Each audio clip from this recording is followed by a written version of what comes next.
I am sustained by the love of God.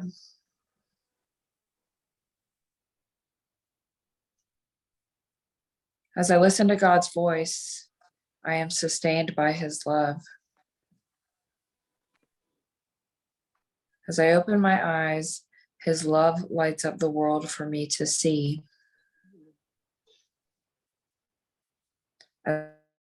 His love reminds me that his son is sinless.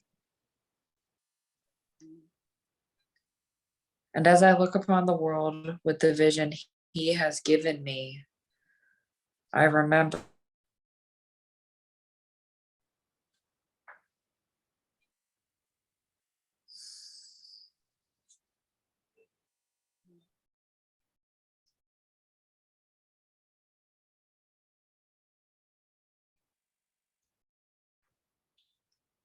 Can I read you guys something else? Something I just thought of. Oh, he's here. Okay. No, but read what you wanted to do.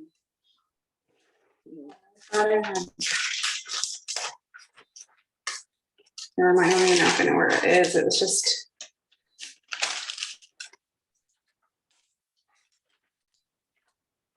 You just I read. don't know where it is. It was the branching. Oh, force of a new sun. It's not. It's just something that. Whatever's on your heart. I'd love to hear it. Just something that I thought of, but it's the branching of the road. It's in chapter 22. Okay. It is okay if I read it? Absolutely. Okay. Think of the loveliness that you will see who walk with him, and think how beautiful will you and your brother look to the other. How happy you will be to be together after such a long and lonely journey where you walked alone. The gates of heaven open now for you. Will you now open to the sorrowful? And none who looks upon the Christ in you, but will rejoice. How beautiful the sight you saw beyond the veil, which you will bring to light the tired eyes of those as weary now as once you were. How thankful will they be to see you coming among them. To see you come among them, offering Christ's forgiveness to dispel their faith in sin.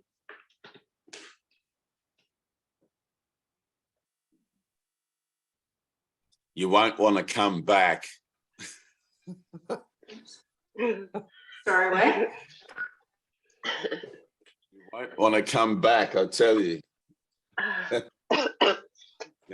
She said you won't want to come back. Okay, sorry, my laptops or my thing's about to die. Hold on. There's a symbol.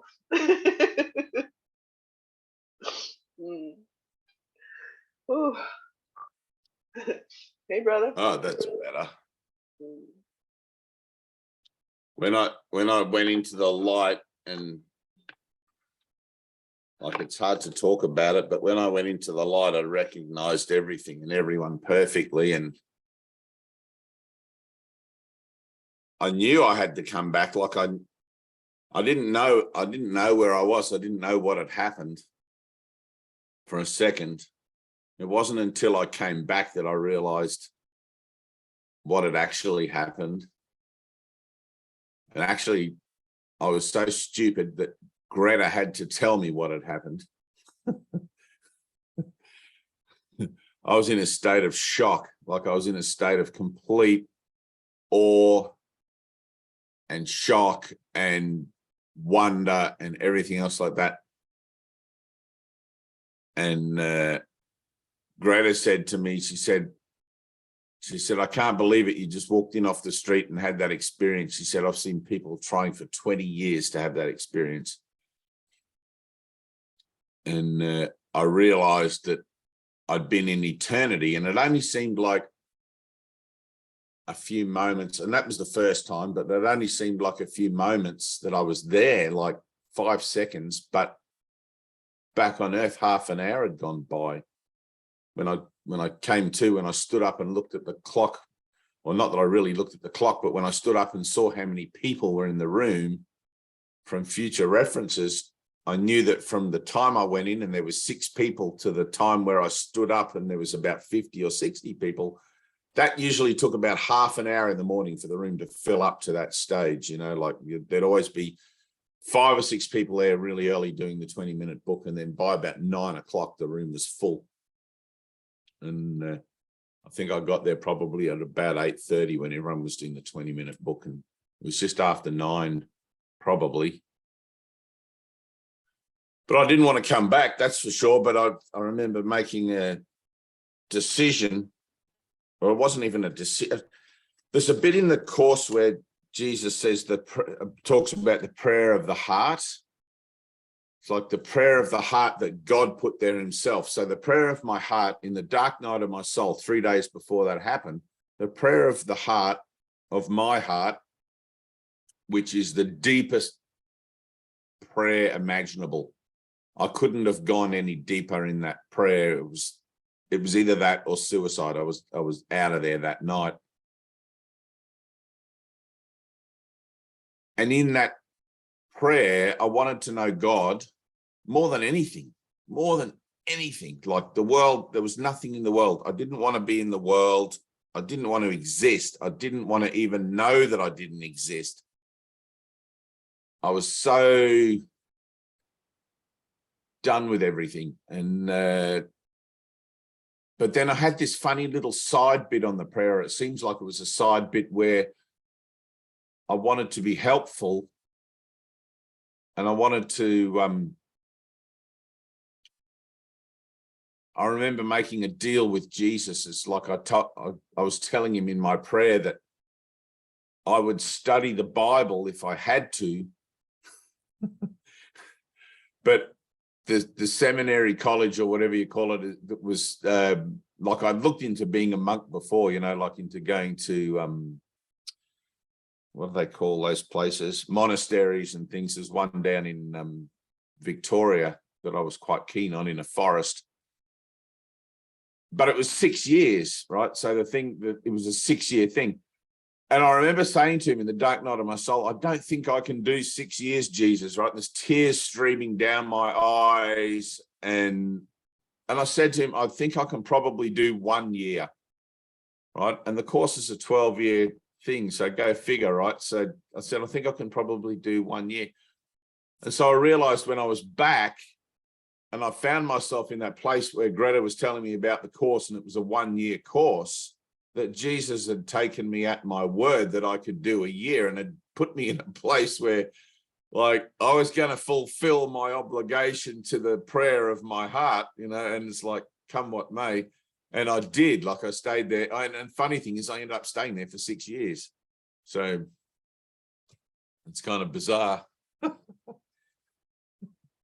Sat there with Ted for 6 years. Well, 3 years full time, and then 3 years coming and going. So we did a lot of traveling after 3 years, taking the 20-minute books and going out and using the center as a base, really. And we did pretty much all around Australia. So, but yeah, didn't want to come back. I remember, and even a few of the brothers there, like when we had this guy, can't remember his name. So at the time that happened, right, this is a pretty cool story, but at the time that happened, I was hanging out with a group of people that loosely called themselves the Rainbow Tribe. And they were made up from people all over the country that came from other kind of tribes, like Bird Tribe and Walking Man Tribe and things like that.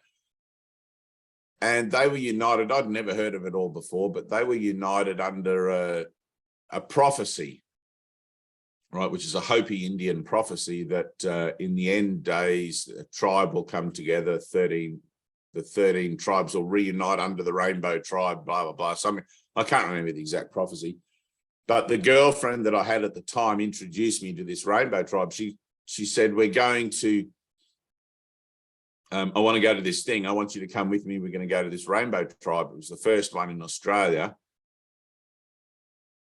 And we went there. There was no electricity, like it was camping. There was teepees, there was tents, there was people just sleeping under the open sky, 1,000 people there. And I was terrified. It was like, I hated it. I had a major meltdown, and people running around naked and confronting their fears and like covering themselves in mud down by the river. And there was sweat lodges and ceremonies. And there was all sorts of just higgledy-piggledy of every kind of spiritual thing you could imagine. People would just put on impromptu workshops and stuff. And I'd never been to anything like that before. And my girlfriend at the time seemed to abandon me there. I was wearing like my Hawaiian shirt and my cargo pants, and everyone's wearing rags. You know, they're wearing like rags and they've got dreadlocks and the whole thing. And I was living like, I thought I was pretty cool. I was living at a commune at the time. There was 8 of us on this commune. We had 160 acres given to us to build a little eco village, and we were all fairly radical. But these guys were like feral, you know, like they were right off the grid. So there was no alcohol, no drugs. Everything was completely natural. It was really beautiful, actually. But I'd never been confronted with anything like that before, and I went through a whole thing. I spent 3 days there naked, you know, like I knew I was terrified. I kept having people coming up to me, asking me like why I'm wearing Hawaiian shirt and things like that and whatever. And I had these 2 girls drag me down to the river where they were covering people in ochre, right, this mud. And I'm like, oh man, like my girlfriend's just so free and easy with all of this. I got to let go of all my inhibitions here. I don't even know what this is all about. So I went with these girls, and there's a sweat lodge thing where you go after, but they stripped me off naked down by the river and started covering me in mud, you know, like head to toe, everything. And I'm covered in this mud. And they said, you just have to let it dry for a minute, you know. And I ended up not washing it off. I spent 3 days covered in the mud. I knew something was going on, you know, and we went back to our tent, and my girlfriend was there, and I remember the look on her face. She's like staring at me like, who the hell is this guy, you know, that would do something this radical? Anyway, I ended up having a massive meltdown there and realized that the free and easy person I wasn't that free and easy, actually. You know, I realized actually how inhibited I was about anything. And it really broke me open in an emotional sense, which was like incredible. Eventually, I went and washed off the mud. But when I went to the Miracle Center, right, this is a year later, I guess, after the Dark Night of the Soul went there, maybe a little longer. When I went to the Miracle Center, I made lots of good friends there. One of my friends there was Lockie, right? And Lockie had heard about rainbow gatherings and things, and there was like one a year, I think it was. And so Lockie and I decided, right, so you have to go back to Nazareth. You have to go to your Nazareth. And I decided that the Rainbow Tribe thing was kind of a bit like a Nazareth for me, where I knew people. I'd been to like half a dozen of these things, and I knew people there and whatever, and they all knew me as Dave, whatever. And since then, I'd had my enlightenment, and I felt like I sort of had to go back and represent this new sense of myself and this whole new thing. And I went back there and I put on a workshop. I went to one of the thing, and I took Lockie with me. And Lockie was completely unfazed by anything. It was really amazing to watch him in his element. He was just wearing like jeans and a t-shirt and whatever, the whole thing. And he didn't feel confronted at all. Like, I don't know if he was just so beyond it or just didn't really pick up on the vibe, or I don't know what, but Lockie was just Lockie the whole time. And so Lockie and I borrowed this massive teepee, which was like one of the teaching teepees or ceremony teepees. And we made up a little sign saying spiritual teachings. I forget what we said, something like that, and put it down by the river, because everybody went down by the river to have a wash at least once a day, mostly. and washing in the river, saying spiritual teachings, I forget the thing, tomorrow, midday, something like that, big teepee, you know, like that. Anyway, it was packed. It was like you couldn't squeeze anybody else in. And there's me and Lockie, and it's like the both of us had never stood up in front of anyone before to do anything like this. Like this was our first sort of thing. And we had a box of 20-minute books with us. And Lockie and I, we looked at each other like, what the hell are we going to do here? You know, there's so many people, and there's people outside and can't come in, and people were coming in and seeing how crowded and walking away and whatever. And so I just started reading aloud from the 20-minute book, and Lockie went around and passed them all out to everybody in the thing. And everybody started having a turn. And there was this one guy that really connected with everything. Like he was totally like, you could just see, you know, when you're talking to someone, you see the light bulb go on.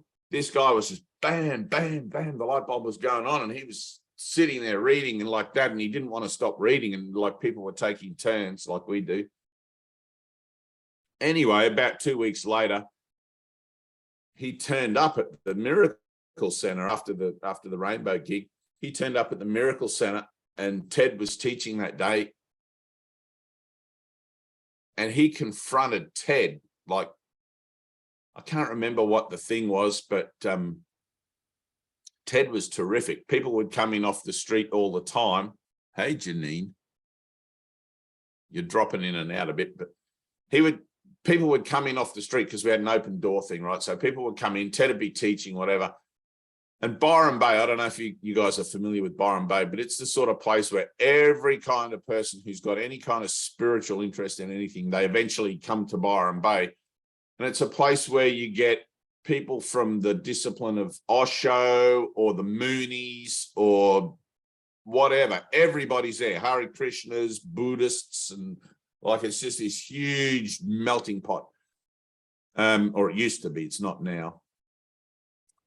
And so people would come in, and Ted was probably, well, people say that I often teach like Ted in a way, but Ted was more in your face. Like if you had a thing going on, he'd totally call you out. Like you couldn't sit in his inner circle and just he would let something slip. He would let nothing slip. Like bam, you'd be like totally. And so this guy came in, and the room was packed. There was about 100 people.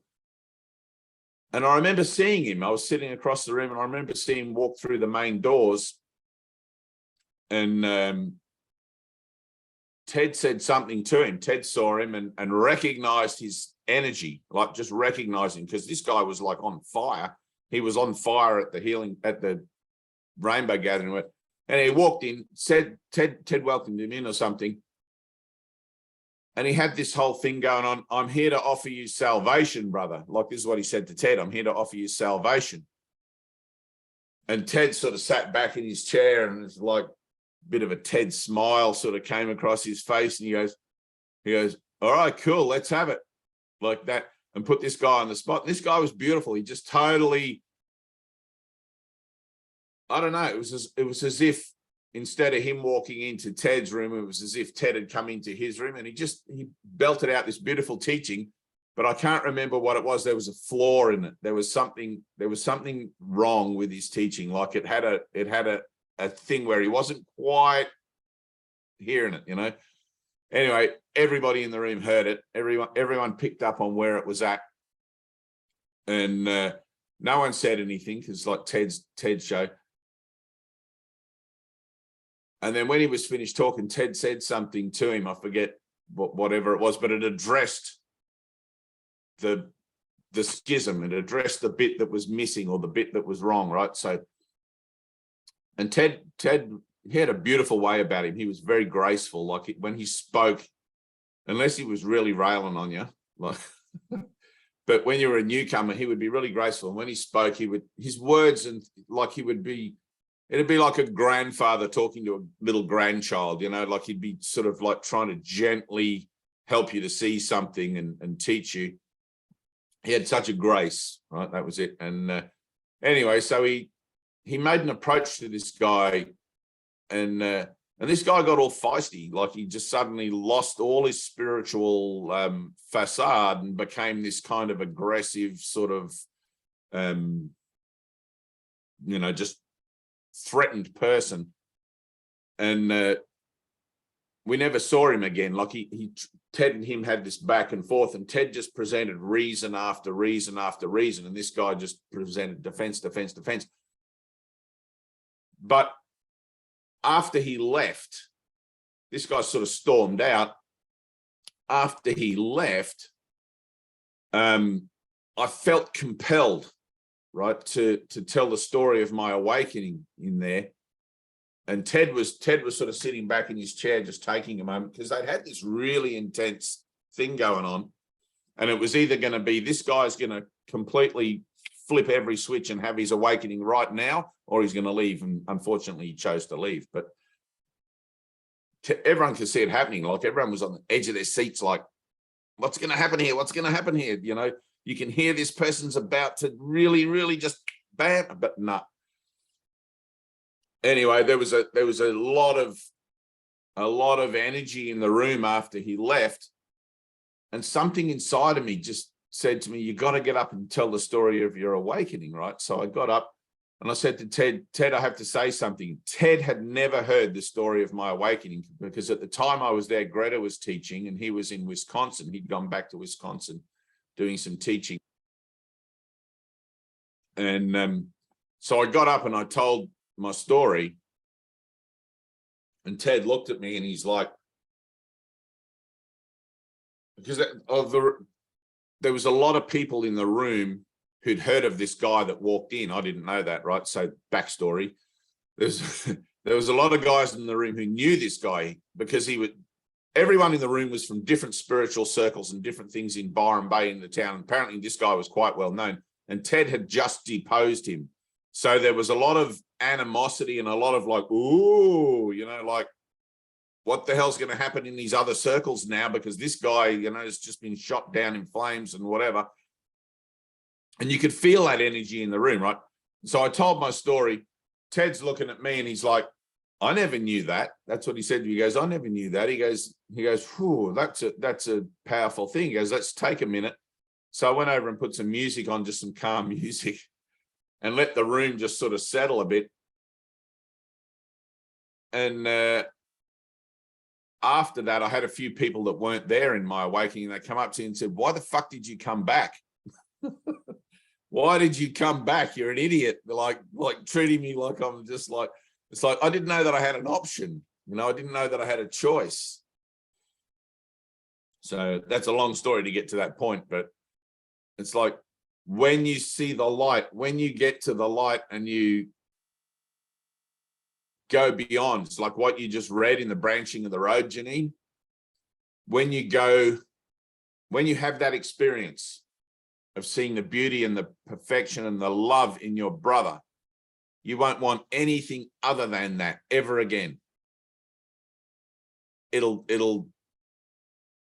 open your heart, your mind, it'll open everything in you. There will be nothing the world can offer you, not a thing. Fame, fortune, nothing. The world can offer you nothing compared to that. And since that day, I haven't wanted anything.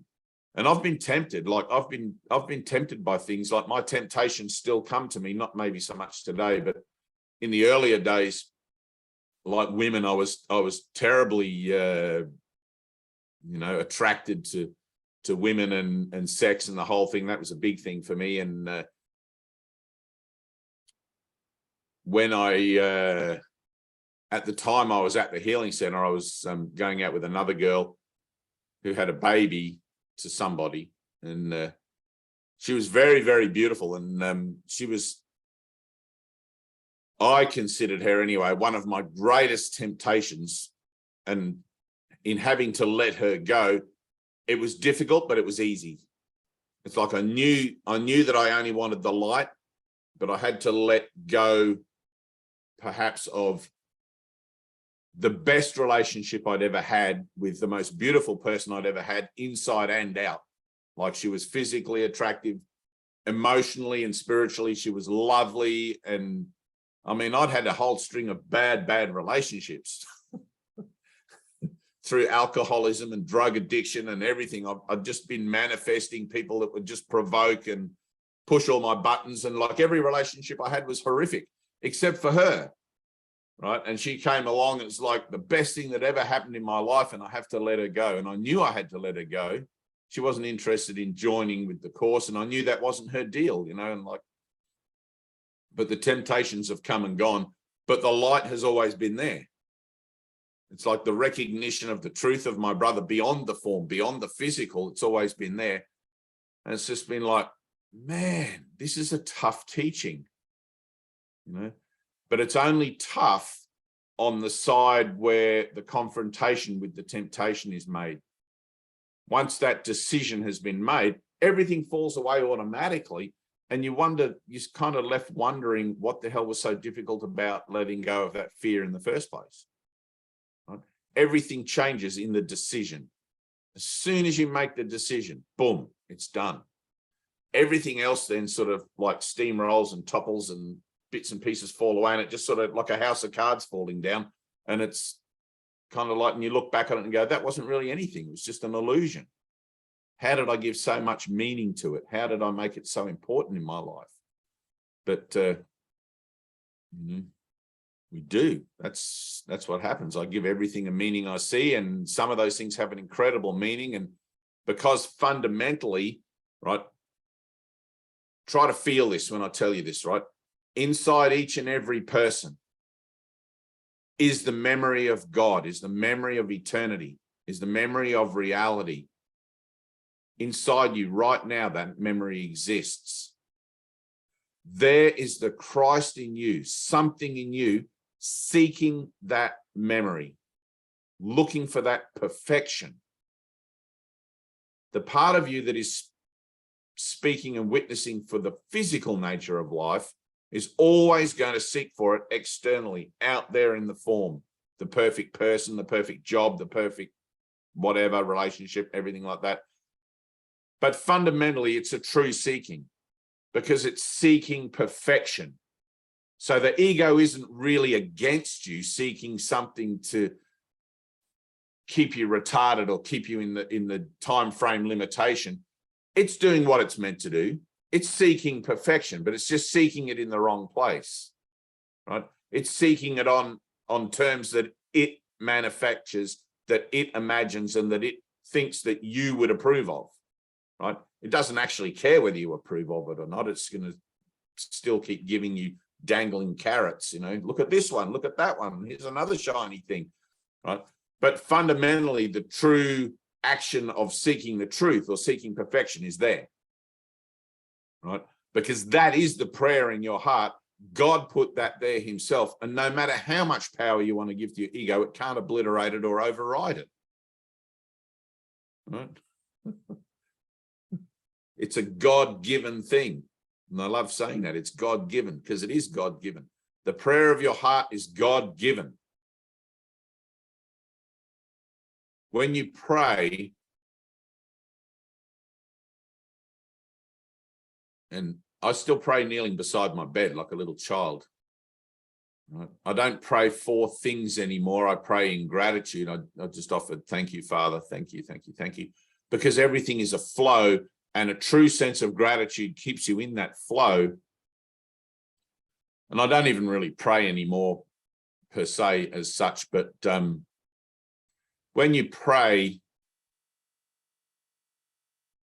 the prayer of the heart is so deep within you that any prayer that you imagine you can offer is false.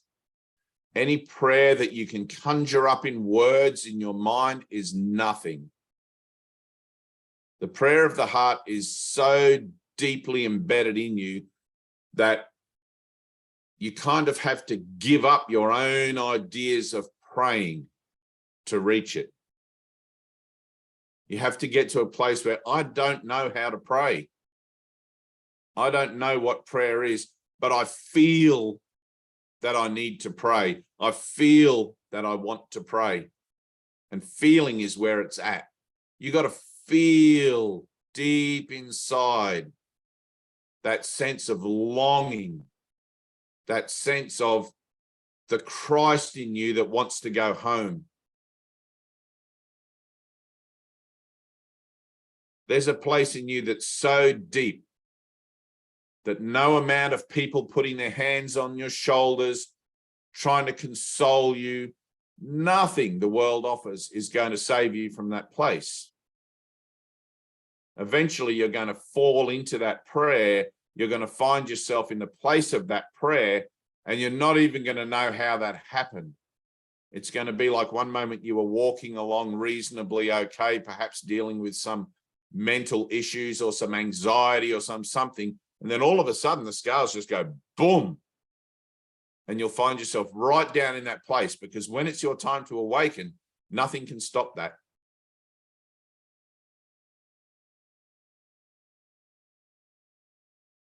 When it's your time to awaken, you will. The time has already been set by God. The time has already been set. All you can do is bring that time closer to you. And that's what we practice through miracle mindedness. That's what we practice through the course. Collapsing time, collapsing the time of cause and effect between the nature of the experiences we have in our learning relationships, so that we don't have to continue to go on these massive loops of learning, oh, not this again, not this again. Those things prolong time. Or it's not that they prolong it, but it's a long time. All of time is a long time. Jesus says, what's 10,000 years, for they have come? But it's like, I look at that and I'm like, 10,000 years? He's serious, Jesus? Like, really? Fucking hell. I guess it doesn't matter, right? When you're Christ-minded, like when you're Christ-minded, what is 10,000 years really? It doesn't matter whether you're here on earth or whether you're up there in the clouds or whatever you think the next dimension is going to look like. It doesn't matter, because you're Christ-minded. Your clunky old body and, everything else that you think about on earth just falls away. All your concerns. It's like,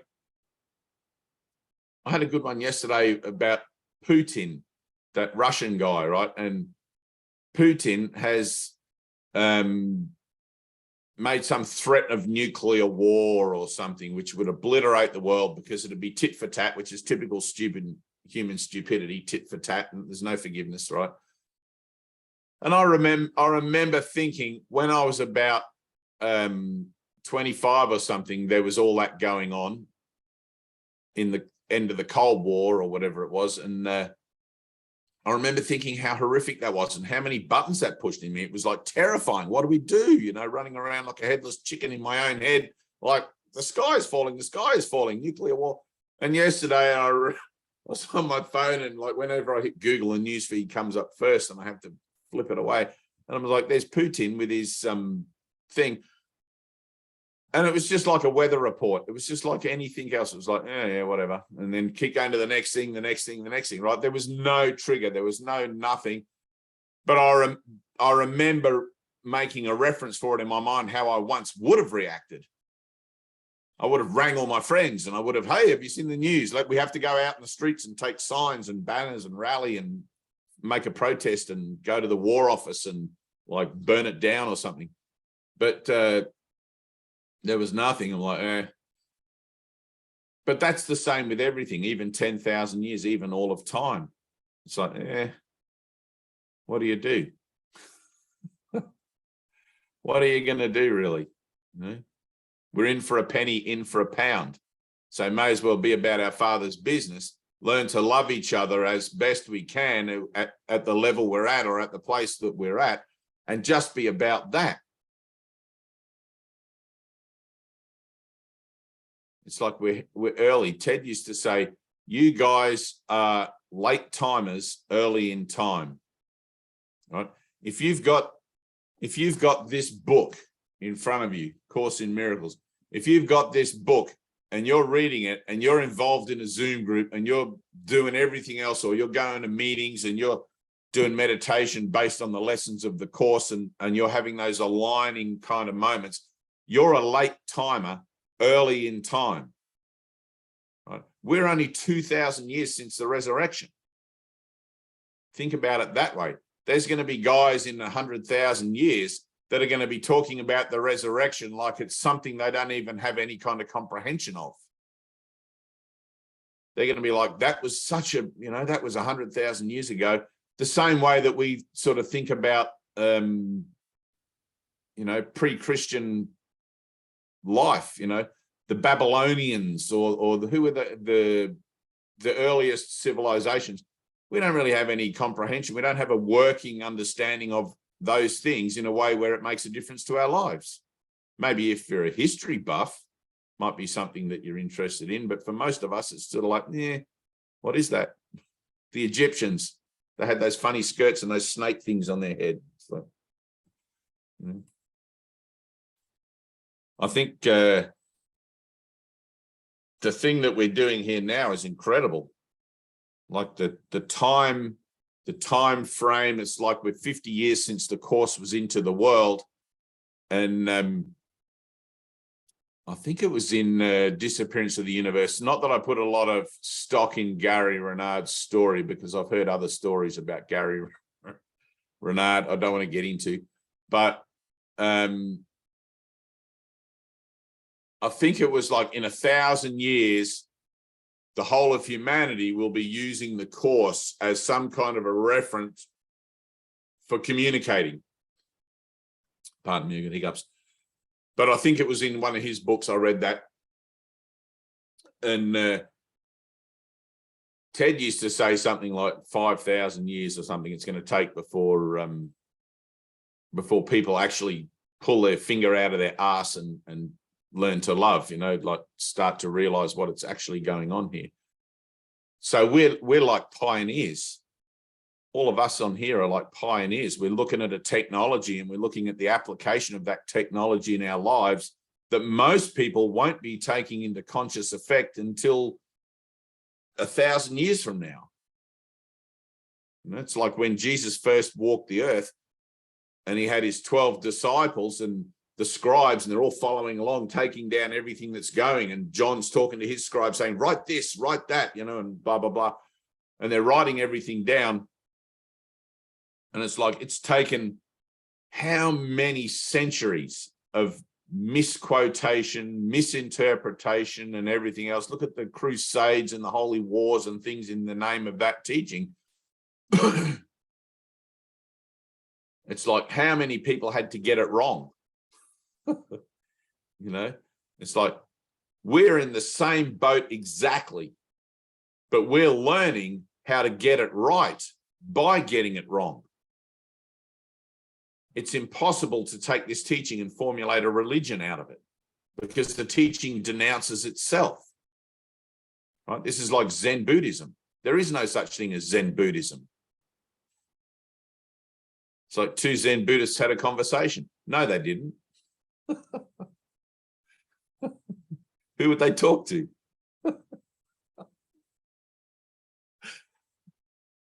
Yeah, it's funny stuff. So I forget where we're at. Oh yeah, the light. When you have an experience of the light, you won't want anything else, even if it's just a glimpse. Gemma, you're on the verge of an incredible glimpse. I'm telling you that. I don't know what it is. I don't know where the little click goes in your mind, but I know that it's there because I recognize in you something that I recognize in me to this day. I don't know what to tell you from this point on. You're in God's hands, really, but there's something,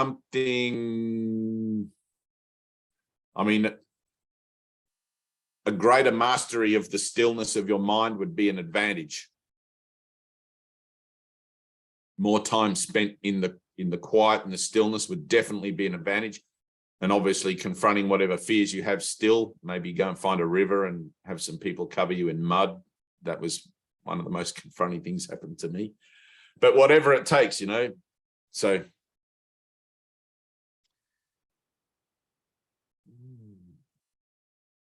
Good talk.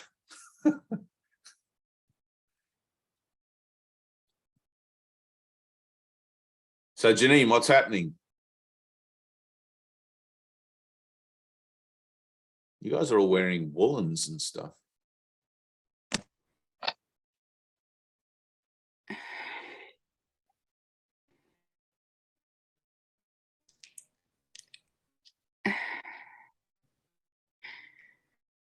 I think I'm and I'm obviously in my head about it. My whole life I've wanted to have children, to be a mother.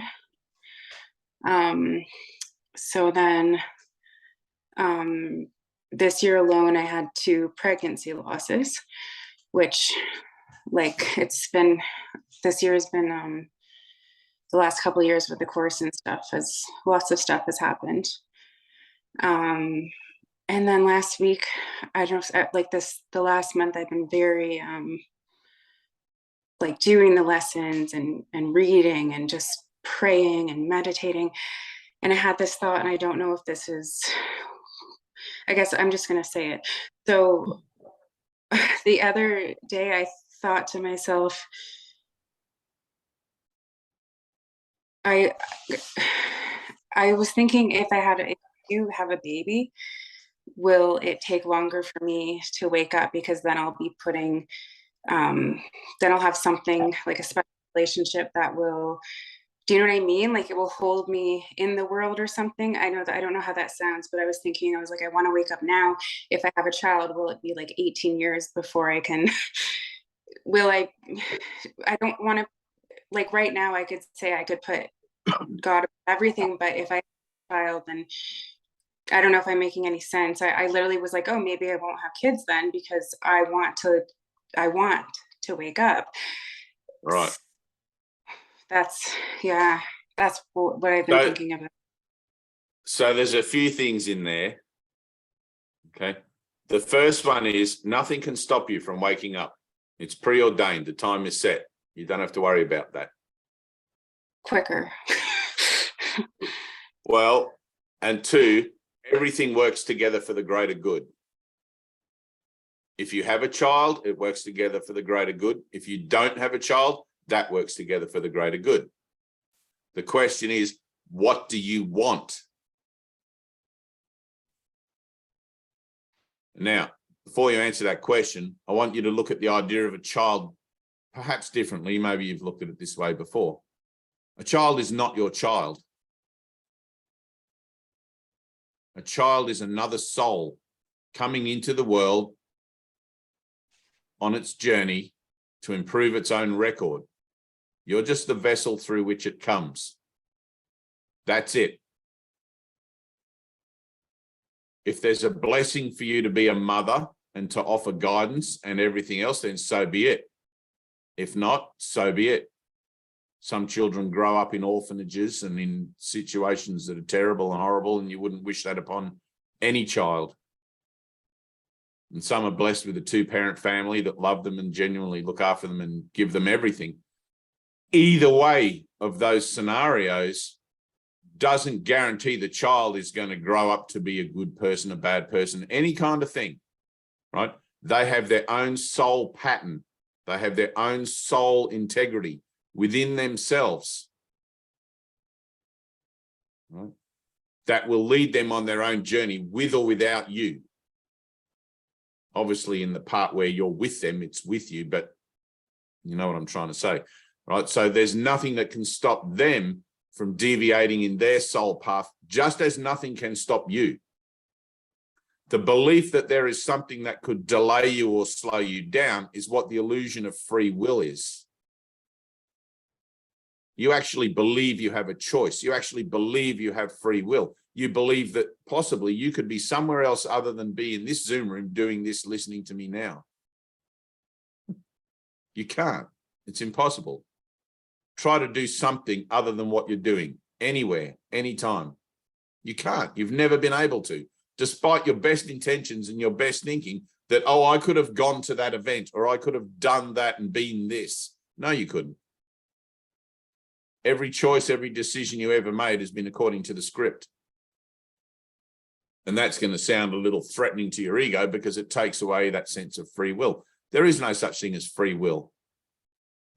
The only choice you can make that represents free will is in the decision for Christ-mindedness. But that's a script that isn't of human origin. It's kind of like a layer on top. And as the human one below, and you make a choice for the Christ one to come down into your life, and then eventually they just dissipate. One dissipates the other, and you cross that bridge, and there is only the Christ-minded life that you live. Right? So having a child, if you have a child, and this is from my memories of having a child, if you have a child, it's going to push every button you've got. It's going to bring up every fear you have, every concern, every motherly instinct, all these sorts of things, right? It cannot not but help you in your journey of enlightenment, in your journey of salvation, if you see it that way, right? Because we're here to bring up our fears. We're here to face our fears. We're not here to talk shit and then do nothing about it. We're here learning to look at our fears. I want to find whatever fear is in me so I can give it to the Holy Spirit. Here, Father, take this. This is something I made in opposition to love. I don't want it anymore. I'm done with it, right? A child is going to bring up all those fears. What if my child gets hurt at school? What if my child gets a disease? What if my child, all of a sudden, all the concerns you had about life are multiplied 1,000-fold. That's what a child is. A child's not some cute little thing running around. You have to change a diaper. Oh, isn't he cute? Look at that, you little poopy. That's not a child. A child's an absolute freaking nightmare in your head that just worry. Last night, my child, she's 14 now. She went out to her friend's place, and the next thing I get a phone call from my wife, who's 1,000 kilometers away, saying, how come our child is walking unsupervised around the streets at night? And I'm like, what? And I had to deal with that whole other thing, right? She's 14. I wasn't really genuinely concerned, but the fact that she didn't tell me that she was going to be walking around the streets at night with her friends unsupervised by an adult, you know. Anyway, it doesn't stop, right? It doesn't stop, but you get to see where you're at with your sense of self, trust and self-awareness and everything when you have a child. Right? I have faith in God that whatever my child's path will be. I still have to console my wife and whatever, deal with the situation, but I'm unconcerned about my child. But I know at one point I would have been very concerned. There would have been all these sort of like, oh my God, I better go and get her. I better get in the car and go immediately to where they're at and pick her up and give her a kind of a lecture how dangerous things are. It's like, no, not doing that. She's on her own soul journey, and if she needs me, she'll reach out, you know, all of these things. But having children, if you can see that everything in life is a teaching, learning opportunity, right? You're teaching and learning all the time. Having children is an opportunity to teach the art of letting go.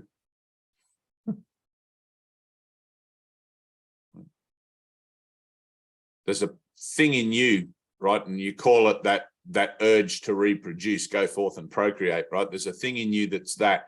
And then there's another thing in you that through Christ-mindedness is being or coming into a maturity in you, which is the art of letting go. Right?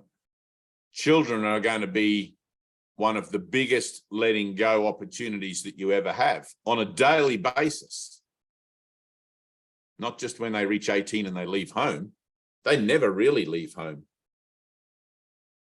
My son's 23 this year. He's a chef like 1,000 kilometers away from me, and he's never really left home. He's still in my heart, and he's still, you know, a person in my life that I have a responsibility to in a certain regard, just like you guys. The depth of that responsibility doesn't matter. It's an integrity to the responsibility. Seen rightly, you have an integrity to the responsibility of all humanity. Right? Now, look at all of humanity as your child, as your children, as your projections, as your creations. How do you feel for them? Not the form, not the bodies. Those are your brothers. Those are all your brothers. Everyone on this page, me. Put your finger here. Do this. Right. Keep it there. Say to me, I am the dreamer of my dream.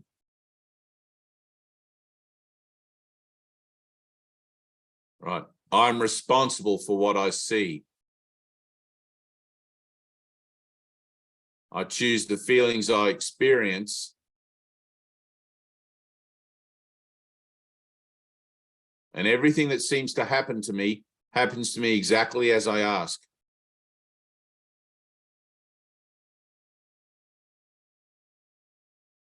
Right. Now live by that. Everyone you see is somebody who is dearer to you than your own heart. When I look at you guys, it's like, I know the truth of you. I know how much I love you. I can't express it in words, which is probably one of the greatest pains in my heart that I have. There's something in me that wants to reach out and scoop you all up and pull you into my heart space so that you can sort of feel it. And it kills me that I can't do that.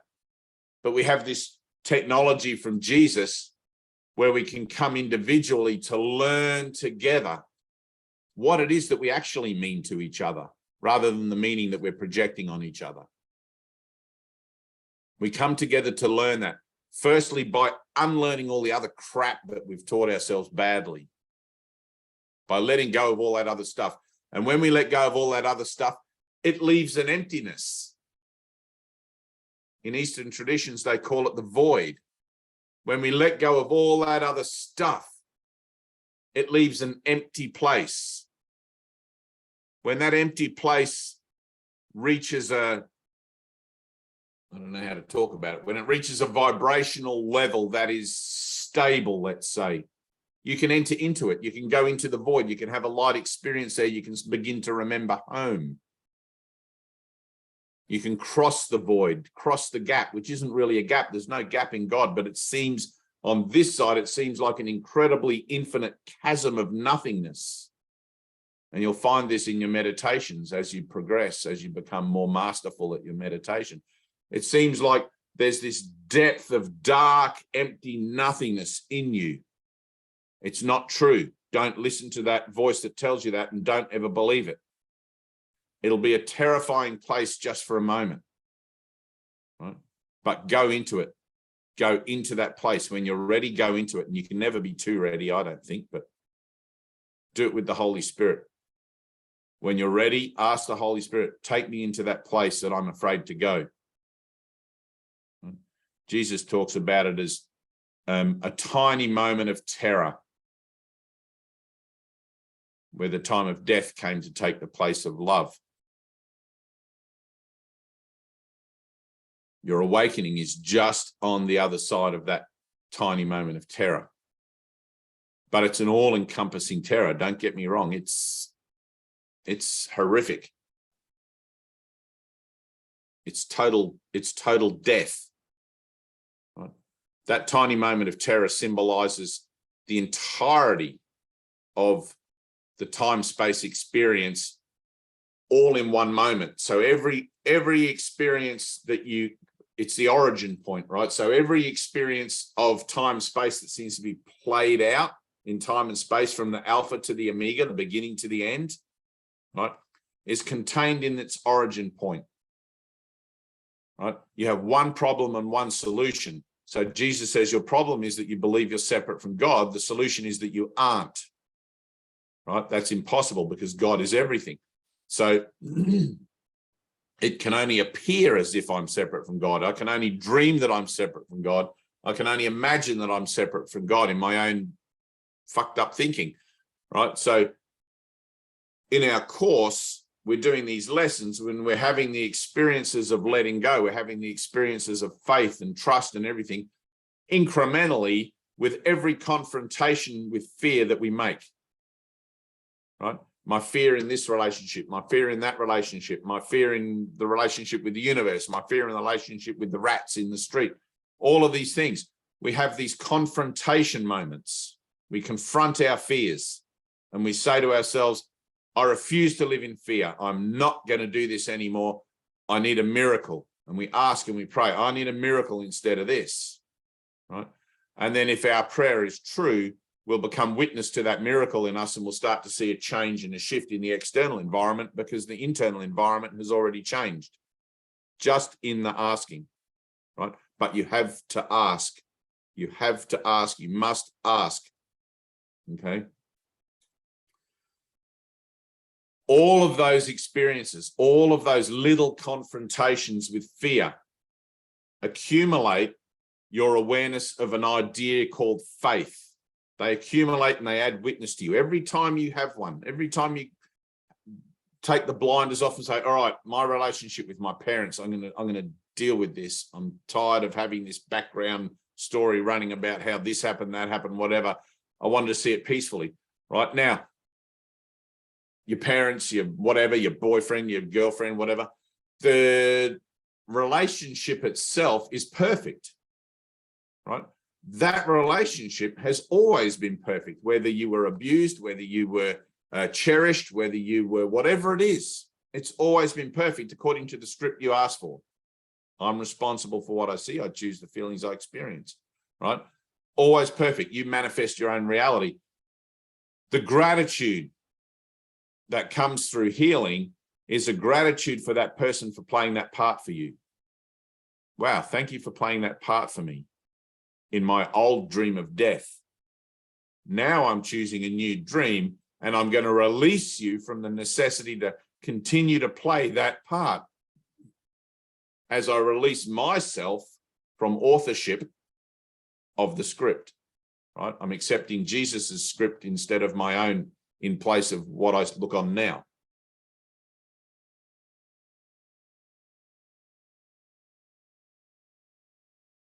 That's weird. I've got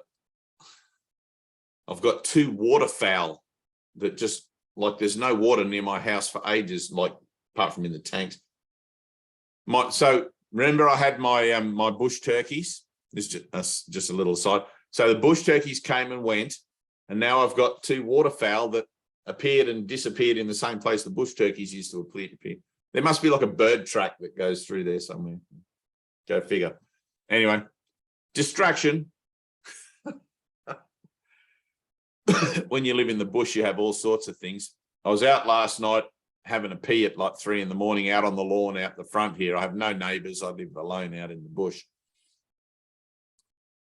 And I'm standing there, and it's pitch black, cloudy sky, a couple of stars, whatever. And I hear this thump, thump, thump, thump, thump coming down the hill towards me, which is kangaroos, right? And they're kind of noisy when they jump. They thump, thump, thump. Their two big feet just boom, pound the ground. And this rock wallaby turns up. I'm mid-pee, right? I'm mid-pee. This rock wallaby turns up, and it's like 10 meters from me, and I'm in the way of where it needs to go. It's going through my lawn and through my thing off to the bush on the other side, and it stops there. And they're incredibly timid. Rock wallabies are incredibly timid. They won't come near you. But it knows I'm facing the rock wallaby, and the rock wallaby's facing me, and I'm finishing my pee. And I'm like, you can go around me if you want. I'm talking to the rock wallaby, and I said, you can go around me if you want. I'm not going to move. I'm just going to be here doing my thing. And the rock wallaby just sat there, and it was so stoic. It was just like, this is my pathway. You're on my path. What are you freaking doing here? And I got this real vibe off, like, you need to get out of my way. Anyway, so I finished my pee. I went back in the house and heard thump, thump, thump, thump, and it went across my lawn. But it just sat there. It was like this freaky moment in the pitch black. And the only way I could really see it is because they have this white strip of fur down the thing, and their little eyes have a bit of white fur sometimes around the eyes and the nose and things like that. And I'm like, that looks like a wallaby. If it was a kangaroo, it would have gone straight through and knocked me over. Like kangaroos are real arrogant. Just, get out. This is my place, you know. Funny asides. It's what happens when you live in the bush. So. But every relationship you have is perfect. If you have a child, that relationship will be perfect. It will serve your salvation exactly the same as if you don't have a child. There will not be one more or less opportunity for awakening if you have a child, or if you don't. If you don't have a child, those opportunities will show up in different ways.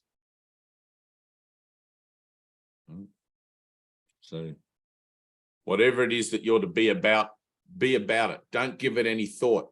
Feel it in your heart. Listen to your heart. What do you want to do? Right? There's a place in this where everybody's gone. There's a place in this where because you find a spiritual teaching all of a sudden on your journey, you realize you have other options, other things that you'd never considered before. And so you start to weigh up what you would have normally done without perhaps even really giving it any much thought in a different light. You start to look at it differently. Should I do this? Shouldn't I do that? Right? But it's like in your heart, what do you want to do? To thyself be true. Right? To thyself be true. In salvation or out of salvation, it doesn't matter. There's not really such a thing as out of salvation. Even those who've never heard the word salvation are still participating in it simply because we're living in the resurrection. Right? We call it AD, BC and AD. We're actually living in the rippling effect of a shift in consciousness that was so profound that it affected everybody on the planet and will do until time is done. When you come into contact with the Course, however, it's more of a conscious understanding that becomes developed in you regarding what that shift was 2,000 years ago in human consciousness. Right?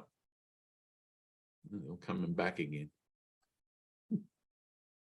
Sorry, my nuts got cold. I forget you guys we're coming into our warmer time now, so you guys are going to be. I'll send you some beanies, Gemma. You seem to have enough hair, but so it doesn't matter, Janine. It doesn't matter. Have a child, don't have a child. Have 50 children, don't have 50 children. You know, if you look at any of the saints, like the Indian saints, especially Amachi, right? I love Amachi. Amachi is a woman who awoke, had a very profound awakening, and then with her awakening, because in India the nature of spirituality is so ingrained in the psyche of the people, anyone who has an awakening instantly becomes a kind of a saint in India, becomes a holy person and someone to be revered. And they have, because of the caste system, which is still in place, because of the caste system, saints and holy people, sadhus and whatever, they're at the very bottom of society, and that's where they choose to be. That's where they live, as their brother's keeper, as a servant to all mankind, right? The sadhus will tell you that they are the lowest of the low.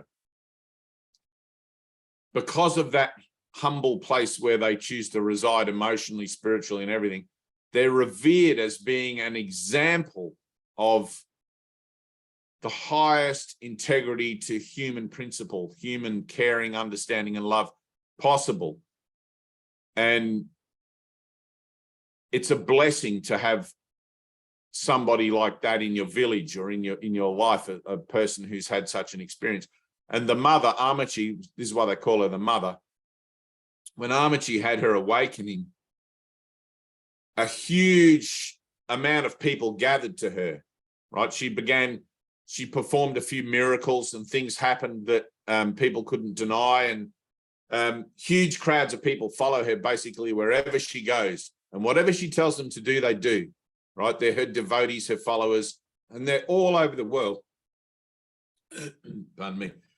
Like millions of people, really. And she has orphanages, right? This is the same in Thailand. in Thailand, when we went to Thailand, there's a guy, he's 104, 106 something years old, the oldest monk in Thailand, and he's set up 89 orphanages, right? Because of his popularity amongst the people, he's been working tirelessly for love, for peace, for everything, for all these years.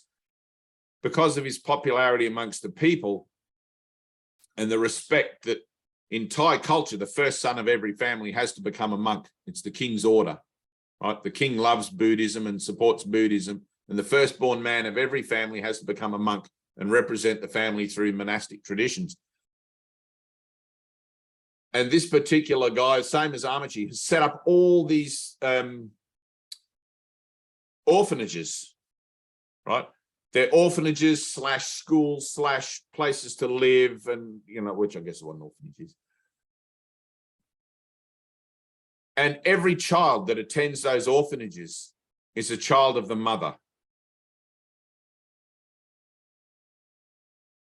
Every child that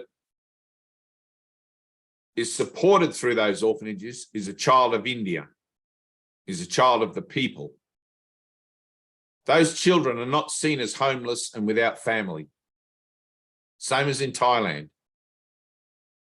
Those children are loved and cared for and given parentage through all the people that support the orphanages financially, physically.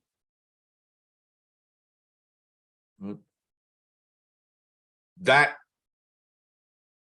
system, or that network of support and love and strength and everything that happens in the poorest countries on earth.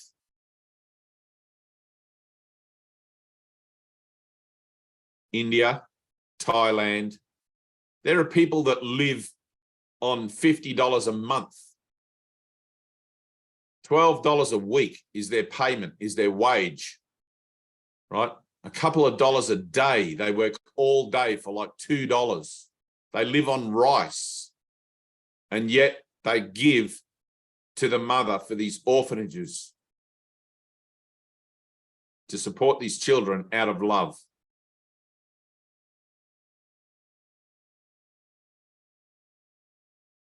Those children, and that particular passage in her own transformation that the mother has taken on, and I wish I could remember the name of the monk in Thailand. I bought it. Typical tourist. I went to his house. I'll tell that story another time. When I was in Thailand, I went to his house. Tina, remember me to tell that story. So, but what she's taken on in those orphanages, and I believe there are dozens of them, like dozens of orphanages throughout India where they're all supported by Amachi. That cannot possibly distract from her spiritual path, from her thing. It becomes part of it. It's part of it, and she sees it as part of it. And that's how you'll be in your heart and in your mind if you have a child. It'll become part of your journey. It cannot possibly distract you. It cannot possibly delay you. It can only be a benefit and a blessing.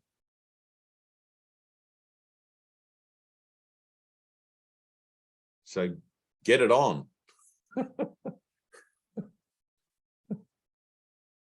There is like that. How do I put this? I can't even tell you this one. This one's crazy. Have you, any of you guys ever read the Morantia book, the Book of the Earth? All right, Tina, I don't even have to ask you. I know you probably read it, like encyclopedia'd it. So in the Morantia book, don't everybody rush out and buy this book. It'll just fuck with your head more, right? But in the Morantia book, it's a series of channelings and visionary accounts and things like that about the nature of life on Earth and beyond, and the bardo and different all sorts of things. It's really cool. But you really, if you're going to tackle it, you really need to master the course before you do it. Otherwise, it's going to be, you'll be trying to fit it in with course stuff and everything else, and it'll just get messy in there like alphabet soup, right? Once you master the course and accept that Jesus is head of the atonement, don't worry about it. He's got it. right? Then you can safely read pretty much any other book and you'll be like, yeah, whatever. And then, oh, that's good. You'll be able to see where it is that those, because no communication ever comes through perfect. None, right? And you'll see, I've seen lots of faults, and I wouldn't really call them faults, but lots of channeling efforts from people over the years that have been sort of a little bit off, a little bit, this way and the other. And I could look at that as just my own mind. I could say, well, this is just me truing up to whatever. But at the end of the day, when I compare this channel or this particular thing I'm reading with what Jesus says about it in the Course, I'm always going to choose the Course. If I have a conflict or a thing in the two, it's like, no, well, this one's pretty good. But it's like, I read Illusions by Richard Bach many, many years ago, one of my earliest books when I was very young. Illusions by Richard Bach, which at that time I thought was an incredible spiritual publication. It made more sense to me than anything on the world. But I wouldn't go back to it now because I've got the Course, right? And there's nothing beyond the Course. That's it. Once you go beyond the Course, you're in open waters. If you still need another book after A Course in Miracles, then you haven't done the lessons, right? Simple as that. So, but I wouldn't go back to that. It doesn't stack up. It's like, I'll take the Course, thanks. So in the Morantia book, the Book of the Earth, there's a bit where, I don't know who the channel is on this particular section, but they're talking about the Morantia Worlds, where there are like 7 or 8, which is Earth. There are about 7 or 8 worlds where life is currently incarnated in this universe, where beings can enter in and have a very similar experience of the journey of their soul through a physical incarnation, and talking about exiting that, right? And one of the things they talk about when they exit it is that there are these cities, right, where non-incarnated, non-transcendental souls have to go to wait. And they wait for the next incarnation. It's sort of like your spirit leaves the body, and where does it go next? Well, unless you've reached enlightenment on this earth or in this experience, you don't know where you're going next because you don't have a reference point for what's next. So you have to come back around again to learn. You're still in the school of life. But in between those incarnations, you go to these cities, and the way that they're described in the book is really quite beautiful. It's like, why would you even leave the city to come? But you can't, every city gets boring eventually. There are these cities of light where in my mind, because I only have a reference for 3 dimensions, right? Well, basically, but it talks about the buildings and the structures of these cities where souls can go to wait, and where beings go to wait for their next incarnation, which to me is just the bardo, but the bardo has several gates that you can enter out of. But one of the things that got me was how long the queue is. How long the queue is for those people waiting for an incarnation.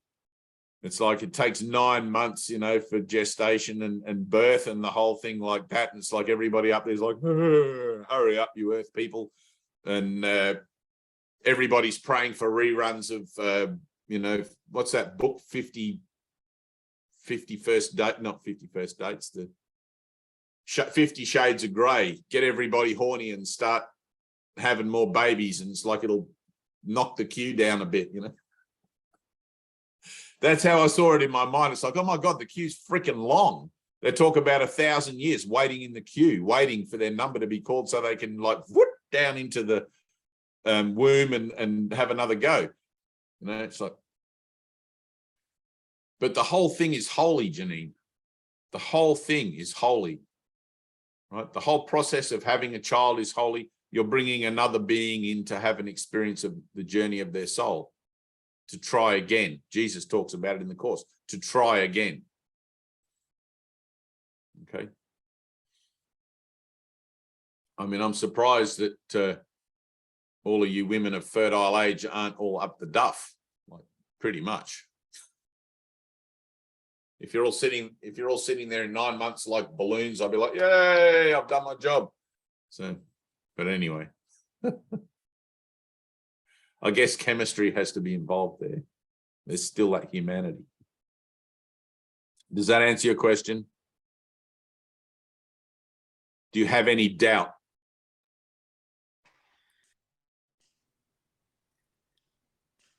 I guess like it was the whole special relationship and then unholy and holy, and then basically because I feel like it can't be a holy relationship the entire time. And I was just thinking that I'm so like done with this world and ready to Right. put the, you know, God above everything. And then I just figured if I still had that special relationship with something that I could possibly put above God, then I was thinking it would, you know, take Right. longer. That's So literally was my. let me tell you this, you're not done with the world. In the moment you're done with the world, you'll be done with the world. Until then, you're talking about being done with the world, right? You can't really be done with the world on one hand and thinking about whether you should or shouldn't have a baby on the other hand. That's not done with the world. That's like, I don't know what I'm doing in my head. Right? Can you see that? Yeah. Right. So on one hand, should I have a baby? On the other hand, I want to get out of this world. I'm done with it. Well, I figured if I have to be here anyway, then. Right, exactly. But here's the thing, you don't have to be here anyway. Right? Now, enlightenment it happens two ways, right? Always by the grace of God, actually, right? I should put our sponsor there above. Right? It happens two ways. Immediately or through transformation. Okay? If it happens immediately, it happened immediately to me. I was done with the world. I was at the dark night of my soul, right? That's how it happened to me. I still had to transform my mind after. A process that I'm still embedded in and still going through and seeing the particulars of that processing occurring in me as I true up to that experience that has happened, right? As I true up to it and purify what was not true in me to bring it to an alignment with the Christ in me, which is occurring. And sometimes it seems like it's occurring slowly, but it's occurring. The other way is through transformation, where you transform your mind through taking responsibility for the dream that you've made. Whether that has children in it or not, it doesn't matter. I would think it would be nice to have children in it. Children are a blessing on any home, right? The need for that queue to be shortened, certainly. But it's your choice, your decision. I mean, if you were to look out there at the world to make that decision, you'd probably look at the world and go, no, I don't want to bring children into this world right now. But it's like, well, when is there really ever a good time? Mm-hmm. Right? Cause and effect will always be cause and effect. It doesn't matter what it is. There could be world peace and yet a volcano in your backyard, you know, like what the hell? You can't predict anything here from one thing to another. So it's like, just be about it. Whatever it is you're going to do, be about it. Don't waste time sitting in the thinking. Do I, don't I, do I, don't I? Get off the fence, make a decision. Right? Everything occurs in the decision. Nothing can proceed forward until that decision is made. Okay. In the making of the decision, everything that unfolds from there on was meant to unfold.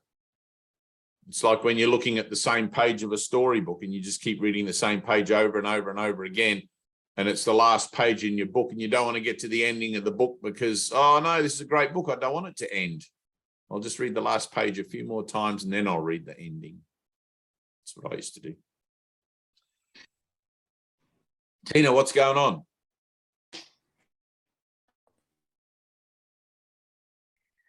I'm going to have to go, guys. All right, Thank Charmaine. Thank you, See you thank you, next. thank you. Thank you. See you next time. Dodged a bullet. Peace. Mm. I had a lot of stuff coming up with my friends. A friend in particular.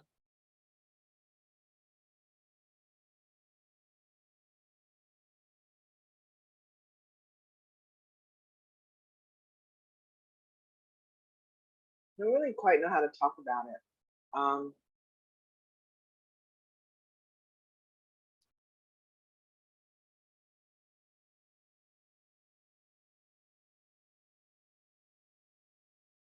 I finally said what I wanted to say. Good.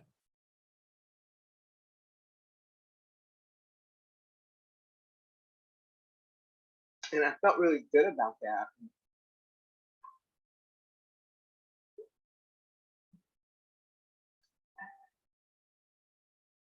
But there seems to be some confusion about doing the right thing, and I just feel like, and I want to just kind of drop trying to figure it out. But since you asked, I might need some help.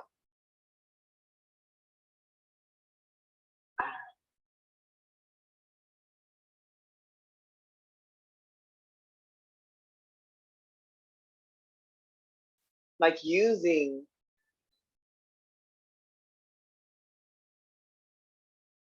like spiritualizing things, like this is just my reflection, that kind of stuff. Yep.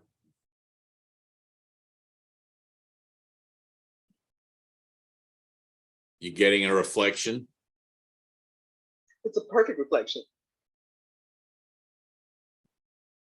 But I don't want to, but at the same time, I feel like I am with this whole, like, it's my reflection. I just feel like it's killing me to Right. not be able to just be honest.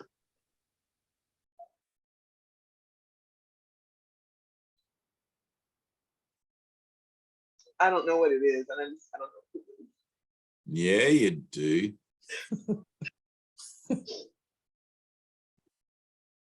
All right, you don't have to say it out loud. Ready? Close your eyes for a second. Look in the mirror. Look at the reflection and give it a name. One word if you can, or 2 words at the most. Give it a name. Arrogance. Right. What's difficult to own about that? You're an arrogant thing. I think I can usurp the throne of God. That's total arrogance.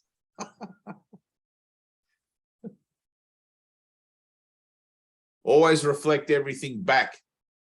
Reflect everything back to your relationship with your Father. What shows up out in the world is a symbolic representation of the journey that you're experiencing yourself in separation, right? Yeah. Why wouldn't it look like arrogance? Forget about the person playing that part for a second. Just look at the reflection. Just own what it's showing you. Oh, I'm seeing my arrogance. Damn, that's me. And there's going to be a part in you that wants to go, no, it's them. It's that person's arrogance, right? Or whatever. You can't do it that way. You have to make a choice. Okay? Same as Janine. You got to make a choice, a decision. Father, I choose to own this reflection. I choose to own this arrogance. I don't know how to do that. How the hell do you do that? It's me that's arrogant. And then you ask, Holy Spirit, show me where it is in me that this is, right? You can see it conceptually. You can see it spiritually. You're already spiritualizing it in your head using the concepts and the ideas to use the mirror. Now find it in you where it actually is. It's obvious. I obviously see it in myself. There's another. It's victim. It's a victim thing, because now I'm like, okay, I see it in myself. I see it in myself. Right. But now it's like I'm a victim. Like I have to put up with all of this arrogance because I'm arrogant, and I have to just be. I don't. Right. Yeah, I don't know. Now stop. Close your eyes. There's no one out there. Yeah. Oh, Ready? I'm the dreamer of my dream. I'm seeing the reflection of arrogance. This is another opportunity for me to heal. See it as an opportunity. Whether you want to play the victim to it or whether you want to, it doesn't really matter. It's not going anywhere. It's going to be there until you heal it. Okay. Now, keep your eyes closed. Draw your circle. Cause and effect are not separate. You're seeing the effects of your thinking outside of you. The cause is in you somewhere. Okay? Cause and effect are not separate. Hold on to the effect, how it makes you feel, and take it into your circle. The Holy Spirit's job is to bring that together, the cause and the effect together, and to free you from that false perception. Breathe. Breathe and just let it happen. Right? Here I am, Lord. I need a miracle. Right? Include the miracle. I need help. And then don't define what the help is that you need. God knows before you ask. Now stay there. Stay in that place. All of that will come up. It'll just come up. Stay in the circle. Every time mind attempts to distract you with thoughts, even thoughts about what I'm saying, ignore it. Stay there. Do the work.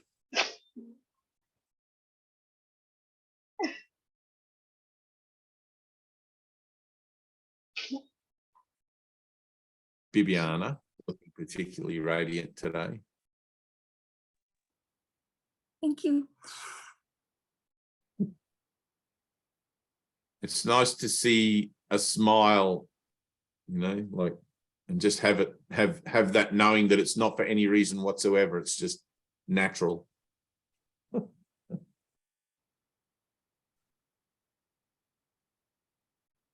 Keep your eyes closed, Tina.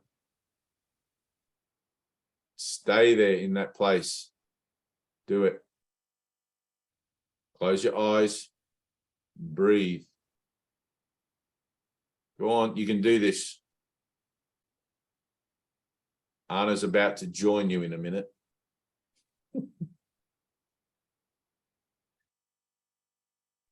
I was going to leave.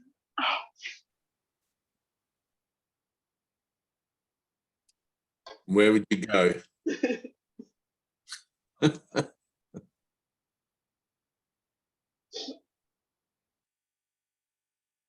It'll be done before you know it. You ready?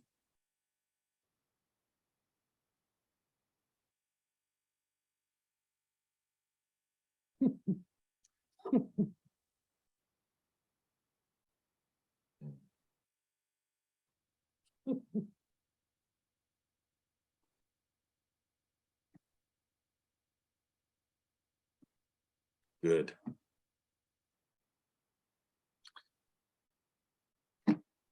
Good. Yes, Gemma. Yes. Breathe. Feel.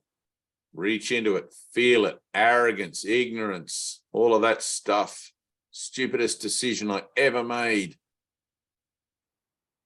I thought I could do God's job. I thought I could usurp the throne. I thought I was a power unto myself and I could obliterate awareness of my Father's love. Tough gig to find. That's a tough thing to be honest about.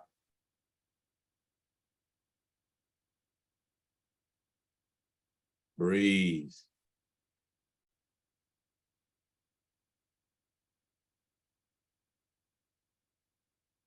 Stay in that circle. Don't adjust.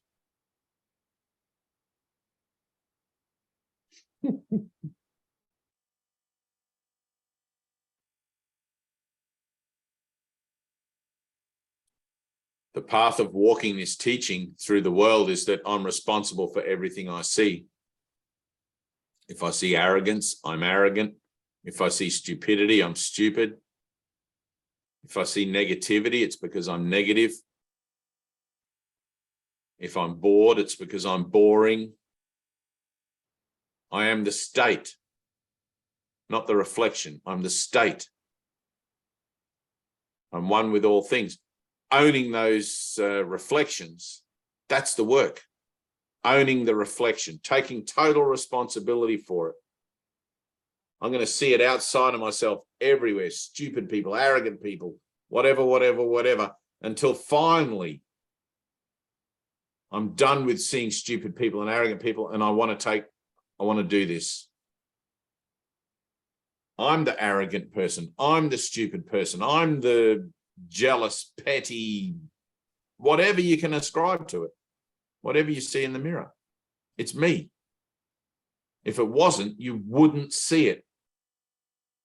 It wouldn't affect you. It just doesn't show up. And you clean that mirror, so that the internal world, through forgiveness, becomes purified of the reflection it sees out there, until the only reflection that it gets back is peace and love. That's it. Everything is either a lesson or a blessing. A lesson or a blessing. There's no in between. So, wow, thank you, brother, for playing that part for me. Thank you for being my mirror. I've dragged you all the way from eternity into the nightmare of my imagination of being separate from God to play that part for me. How heavy that part must be for you to play, knowing the love that we have for each other, which is true. How unlike your true nature must you have to be morphed into for me to play an untrue part for me.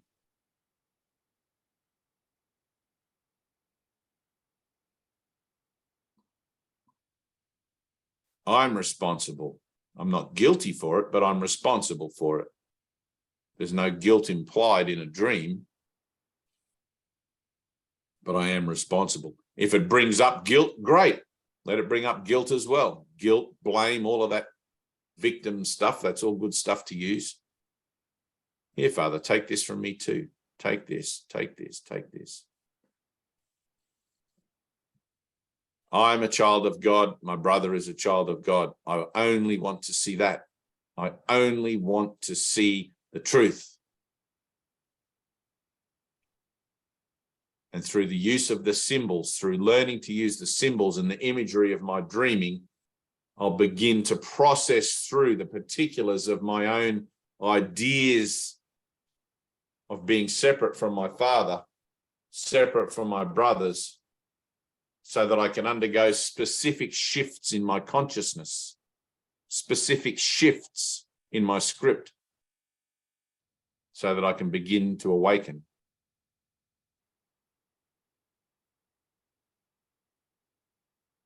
It's a good reflection, Tina. It's a good reflection. Own it. Totally take it to heart. You eat a lot of humble pie in salvation. There's a lot of humble pie to eat. It's got lemons and cloves and all those bitter kind of horrible things in it. It's like, I've got to eat this pie again. When do I get to the apple?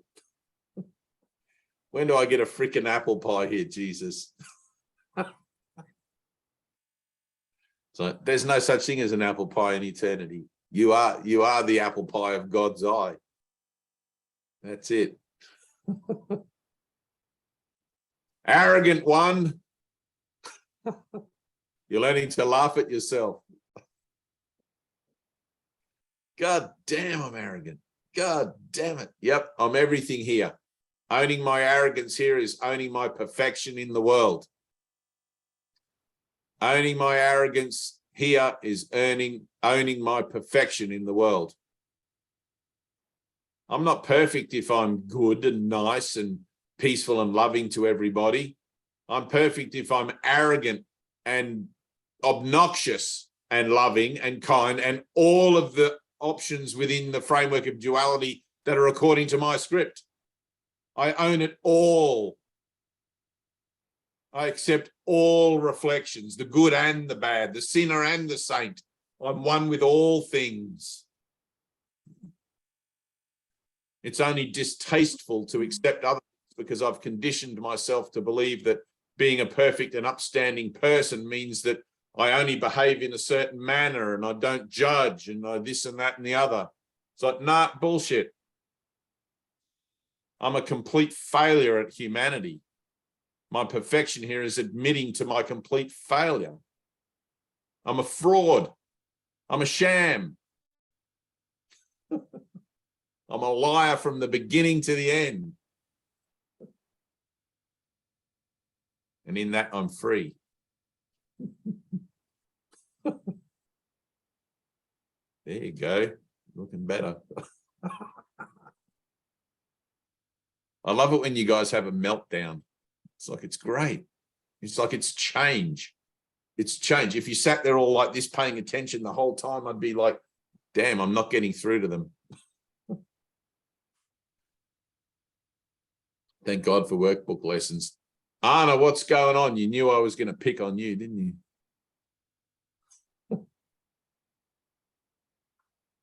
Did I tell you I love you today? Love you, Dave. I love you too. That wasn't so hard, was it? No. Actually, it kind of was. Oh, really? Yeah. You got that little reservation in there? I guess it's just always been a hard thing to say. It's not. You ready? Look at me. I love you. I love you. I love you. All the love in eternity. I would lay down on the train tracks for you. I would, whatever it takes for you. My body, my soul, everything. Yeah.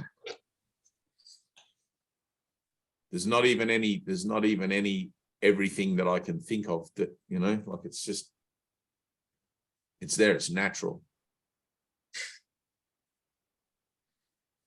That's good to recognize that it's hard to say. It's good to recognize that. Right? There's the work. There's where the work is. Why should it be hard to say? Why wouldn't I want to be able to just say that to everybody? Yeah. Like it should just be free to be said. Yeah, exactly. Why wouldn't I just want to tell people I love them? I tell some of the people that come into my store and they get a tattoo off. I say, see you later, I love you. Like that, and they walk out and they probably walk out going, what the fuck? What did he just say? I don't care. I think it's crazy, I'm sure. I love you. Yeah. So yeah, I don't know. I guess I'm at a point where I just never feel content with anything. Good. Yeah. It feels like there's conflict in every relationship. Of For course, me. that's what relationships are. Yeah, I don't know. Relationships are conflict. Yeah. They were set up to represent. Relationships were set up to represent conflict. Me and God, there's conflict. Or I believe there's conflict. There's no conflict in God's mind, but in my mind, I believe there's conflict. Yeah. Why does God let little babies die? Why God this? Why God that? Where are you, God, when I need you? Fuck you, God. Right? There's some disharmony in the relationship that you have with your Father, with your creative source. It shows up in everything. It has to, because everything is that relationship. Everywhere you look, every person you talk to, if you got stuck on a deserted island with one other person, that person would play out every part, would reflect back to you every aspect of your denial. It would be continuously, you know, when you have a relationship with someone that you're physically involved in and you have the honeymoon period and then that wears off and then it just becomes the nuts and bolts of the relationship. and you start to peck at each other a bit, and it's like all of a sudden you're niggling, and then before you know it, 60 years have gone by, you're an old married couple arguing like fucking cats and dogs, and then you just go to bed like nothing happened. That's a relationship. Right? Yeah. Every relationship is that, right? But there's one problem and one solution. I think I'm separate from God in this relationship. The solution is I'm not. The habituation is to try and deal with the relationship on your own terms. So there's this constant attack and defense, attack and defense. Someone said something, I say something back because I think my perspective is more enlightened or more better or whatever the hell. And boom, boom, boom. And it just perpetuates this animosity and this aggravation, which is symbolic of the animosity you have towards God. This is a journey into fear. Look at it. Pick one relationship. What's the most obvious one that causes you aggro? Right? Look at it. Do what Tina did.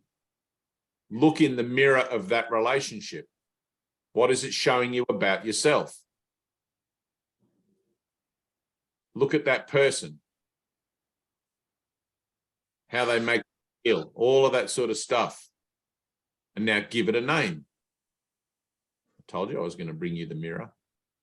Tina's Tina's been custodian of the mirror up till now, and now it comes over to you. All right. Look in the mirror, give it a name. What do I see there? Whatever it is, it's going to be false.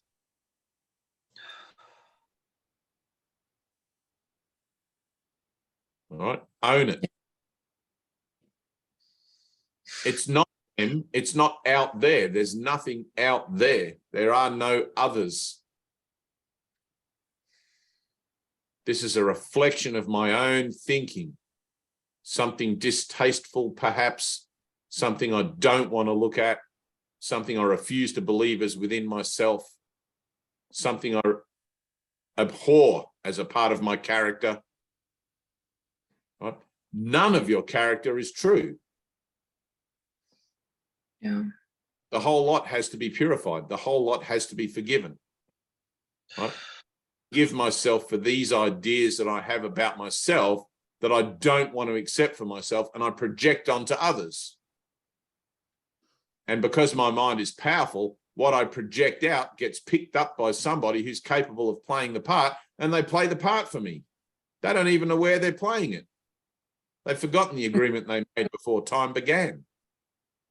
They're just normal human beings doing normal human being stuff. And I'm holding them accountable to my projection. You're an arrogant son of a bitch. You're this, you're that. You're a piece of shit. I've been called a piece of shit before. It hurt. It really hurt. Willem used to call me an arsehole every day. I was so well defended against owning that reflection. It took like 3 months. Maybe more. One day I said to him, he called me an arsehole, and one day I said, you know what, that hurts. And he gave me a big hug. He said, thank you for finally opening up. Thank you for finally feeling it, letting it in. Now, being an arsehole isn't the truth of me. It's a false of me, but it's a false that I have to accept responsibility for if I'm going to proceed further in the journey of my soul. Some reflections we love. We love all the reflections that are nice and people pat us on the back and tell us how wonderful we are. And we hate the ones that seem to conflict with that. Yeah. It's like I'd rather cut off a nipple than fucking, than own some of my reflections. It would be less painful, it would seem.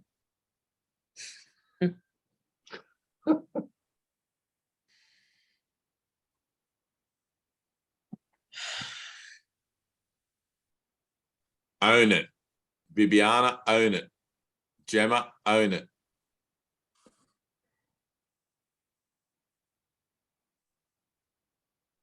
I like that exercise, Dave. I like that. Name it, give it a word. Give it a name. I like instant turning it inwards. Yeah, just like Well, whatever comes. you already know, don't you? You already know. Yeah. Yeah, it's good. But you Yeah. have to identify it. It's in the act of identifying it and telling yourself what it is you're seeing. Now you can't escape from it. Now Yeah. you know you've seen it, you know it's there, you got to deal with it. Yeah, Right. it's good. But help. Father, help. I need help. Right. That's good, Anna. Feel it. You got to feel it, right? The effect, you see the effect out there in people and situations and things. It's like, all right, help me to own this. Help me to own this reflection and really, really take responsibility for it. And the prayer of the heart that asks for the healing of the mind that actually has given that validity, has given that some kind of credence, it'll go deep. It'll go to the next deepest place it needs to go automatically.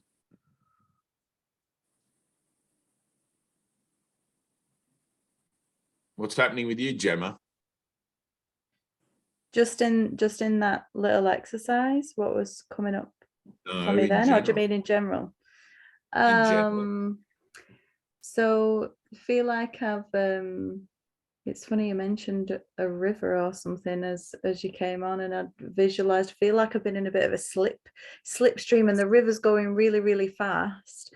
And I think there's been some kind of resistance or going on. But when we was reading the lessons before, I don't know what I was listening to the lessons, but kind of what came to me was this being in this river, and it was just like, let go, and just, Yeah. and it was like, oh yeah, I totally get it. Yeah, there's been some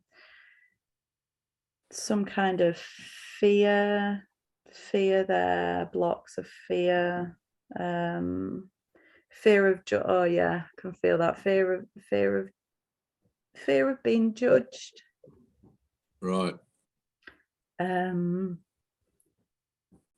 But yeah, that the lessons and just the Stop. doing that before Stop. was good. Yeah, I feel that. Fear of, right, ready, sit up straight. Fear of being judged.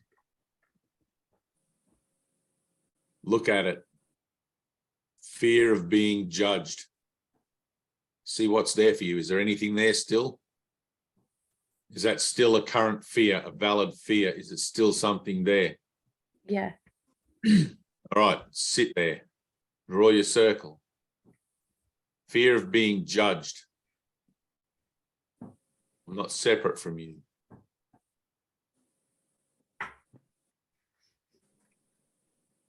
All of these I know. Right. All of these fears I know, all of these fears I've seen. The arrogance, the stupidity, the ignorance. All of these things I've been through. All of these things I've healed. All of these things are done in me and so in you. Join me in the light. Don't dwell in your fear. Right? Walk straight through it. That mirror, right? That mirror that you're identifying, walk straight through it.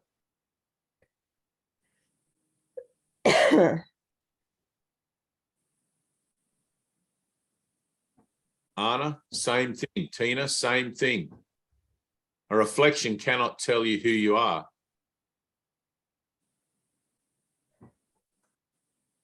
Only God can tell you what you are and where you are forever.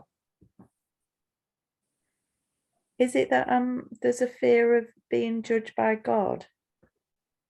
Absolutely. Absolutely. That's the fourth block, the fear of love. I think that God will judge me. And God, of course, God will judge you. Everyone has to face that final judgment. God's judgment upon you is, here is my child, perfect and whole and sinless as I created them. That's it. Fourth block. God only sees the innocence. God has no judgment like we have judgment. God only sees itself in everything. In you is perfection because God created you perfect. That's what God sees. That's what I see.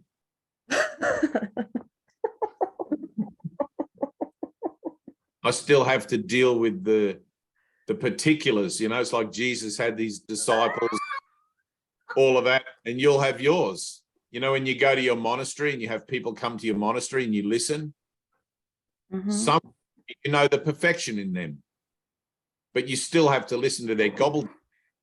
You still have to listen to their stories and go through that whole process. It's like holding the hand of a little child that's afraid to jump into a swimming pool to learn to swim for the first time. That's all I'm doing. I'm standing here holding your hand going, it's okay, Gemma, you can just jump. I already know that. I know you can swim perfectly well.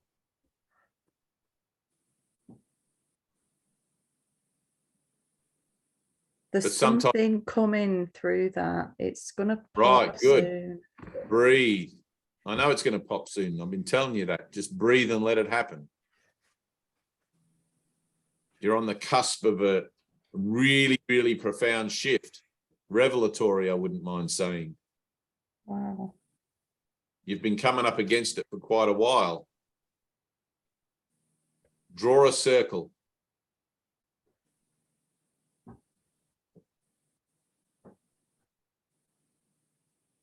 In your mind, draw your circle, stand in the circle.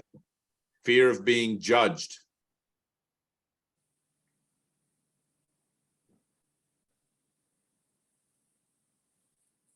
Go deeper.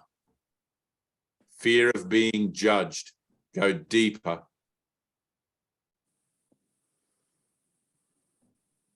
Push. Reach out with your feelings. How does it feel? Shame's coming up. Good. Shame. Like I'm getting like being in the stocks and have like public shame and humiliation and like fruit thrown on me. That's don't know where that's come from, but probably an old lifetime. Just be still. Try not to buy into the thinking. Just stay with the feelings. Push. Push. Reach out with your feelings. Yes. Let that shame come up, not so that you can validate it, so you can release it. Here, Father, take this from me. Take this shame. It's deep. I used to carry deep hidden shame. Every time I would see an Aboriginal person, I would feel it. The shame of my forebears, of my ancestors, what they did to the people of this land. I would imagine that in other countries, America would be much similar. Shame. It doesn't relate out there in the world to your earthly journey. It relates to the relationship you have with God. I feel shame for what I think I've done. You've never done anything. Not guilty of anything. But because you've given it all a meaning, you have to be relieved of that meaning. You have to accept forgiveness for yourself, even though there's nothing to forgive. It's a paradox. It's a ridiculous paradox. There's nothing to forgive, and yet through the action of accepting forgiveness for myself, I can let go of these false meanings that I've given my experience of myself here in the world as being this human being thing. I'm not the flesh. I am the spirit. I am the spirit.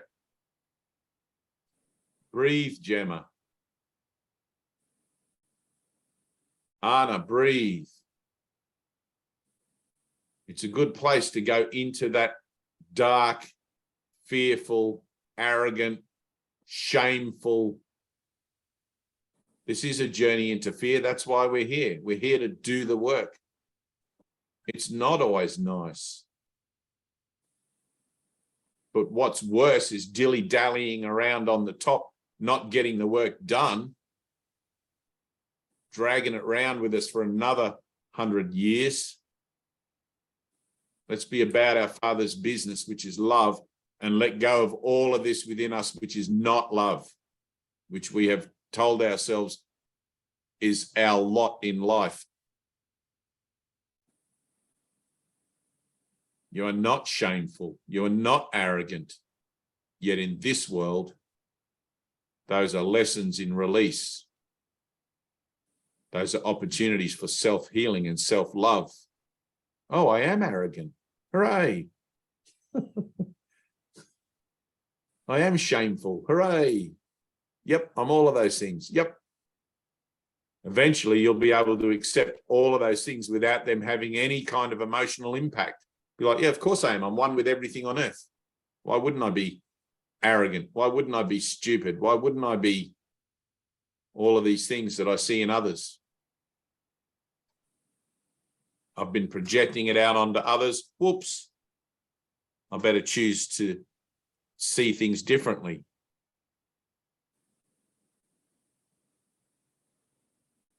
When I want to see only the Christ, that's all I will see.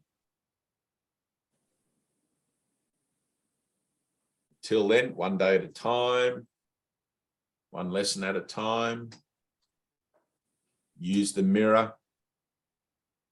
Apply forgiveness. Be still. Breathe. Connect with it. Let it come up and offer it to God. Heal my mind of my false beliefs.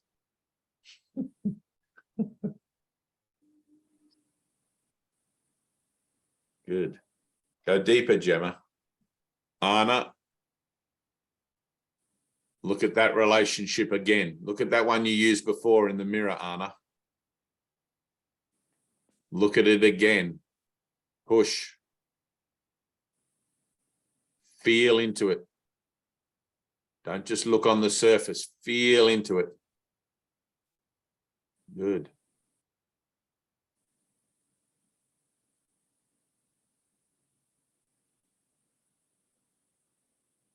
There is never a moment where God's voice ceases to call upon my forgiveness to save me.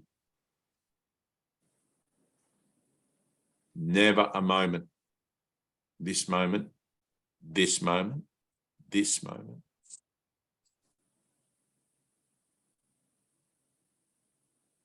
Good. This is the true work, the confrontation of fear in all its forms, in all its shapes and devious nature. You only need to look upon it and it will be dispelled. Oh yeah, this is in me. Push, Gemma, push. Feel the fear of judgment. That goes right to the core, right to the bottom, right to the dark night of the soul. Push.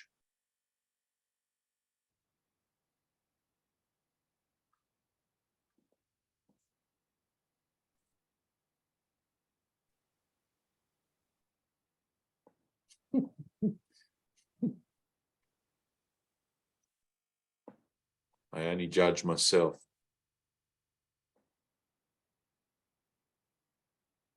God does not judge, for he is never condemned. The blameless cannot blame, and those who have accepted their innocence see nothing to forgive. Yet it is through forgiveness that I will recognize my innocence.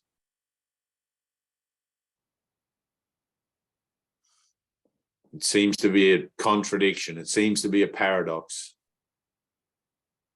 But the miracle makes all things in God possible.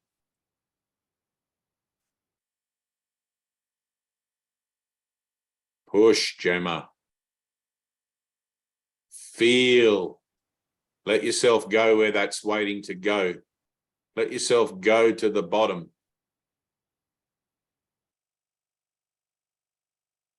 It doesn't have to be tears and wailing. It usually is, but it doesn't have to be. Feel, Anna.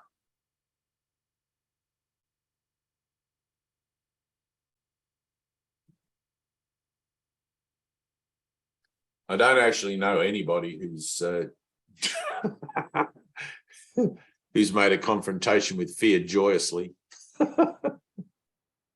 You'd have to give salvation total value to be able to do that, I think. But that's the learning. Good, Tina, good. Yes. Yes. Offer it up from there. Offer it up from there. Father, here I am. Take this from me. You're at the right place. Ready? Woo-hoo! Let it go. Let it go now. Let it go. Here I am, Lord. Let it go. That's it. Go on. Let it go. Let it go. Tell yourself, Tina, let it go. Let it go. Woo-hoo! Yes, go on. Push. Let it go. Yes. Father, here I am.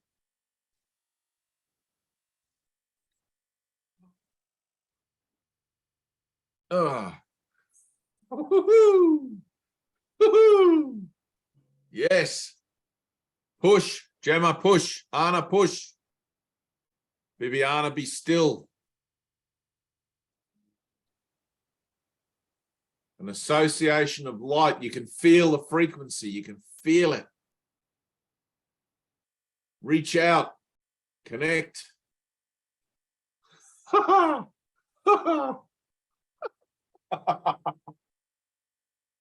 Yes, whatever it takes. Here I am, Lord.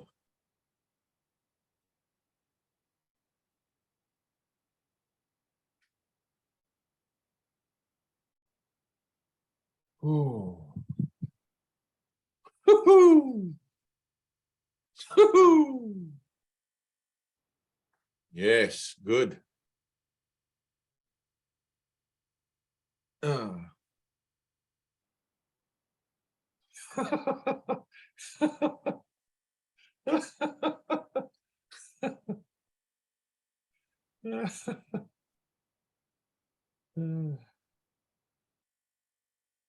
Yes, good. Breathe. Anna, get down in there. Come on. Push. Get away from the surface. Swim to the bottom of the ocean. You're going to run out of breath. You're going to drown. You're not going to survive. Go to the bottom, regardless. Let it be a miracle how you recover. Let it be a miracle how you get to the top, how you draw that next breath. Push, swim, down, down, deeper, deeper, deeper. Feel it. That's good, Tina. Drink some water.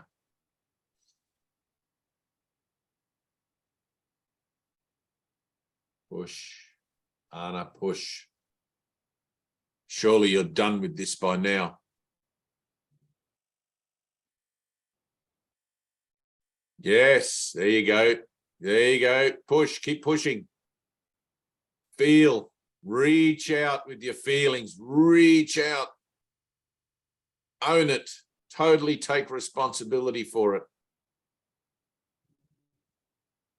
Let those emotions come up.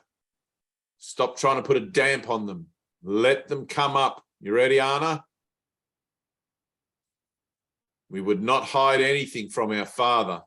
Here I am, Lord. I'm here for healing. At least that's what I'm telling myself. I'm here for healing. Yes. Yes. Good. Push. Push, Anna. Swim right to the bottom. Feel it. Let it consume you. Let it engulf you. Let those emotions be too much. I can't deal with this. Get to that place. Feel. Right there. You ready? Yep, right there. There you are.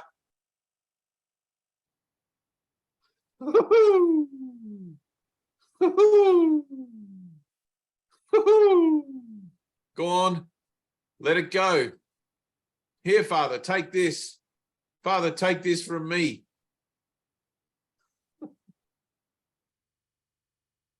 That's it. Stay there. Stay there. Stay there with the Holy Spirit. Stay there and let it be done. Don't adjust. Feel. Here I am, Lord. Backing off a bit.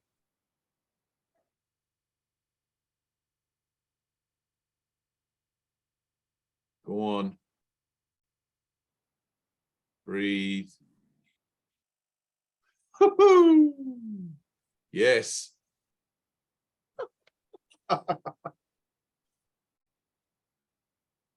Feel it. Now you're feeling it. There it is. Go on. Let that happen. Just let it happen. There's a 10,000-year-old woman in there waiting to scream and cry and just let it all out. Let it out. Let it out, child of God. Your journey is over. Your journey is finished. You're at the end now.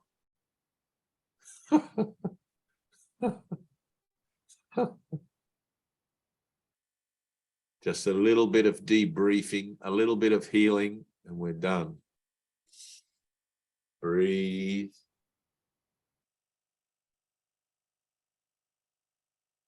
Good.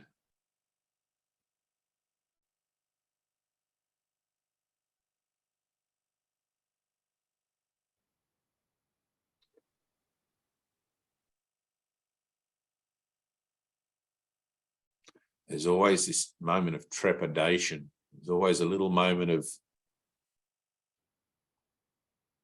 knowing how deep that feeling can go. It leads you all the way home.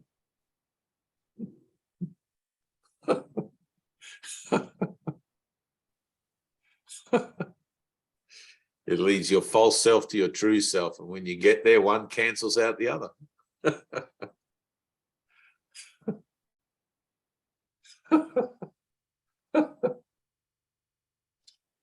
That's good, Tina. Your heart is opening, opening, opening, opening, opening, opening.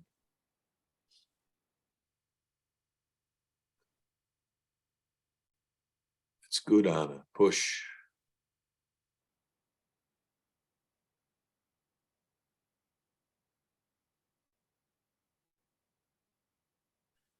Gemma. Feel. Feel. Look in that mirror. Look in the mirror. What do you see? Is that reflection so distasteful? Or have you accepted it?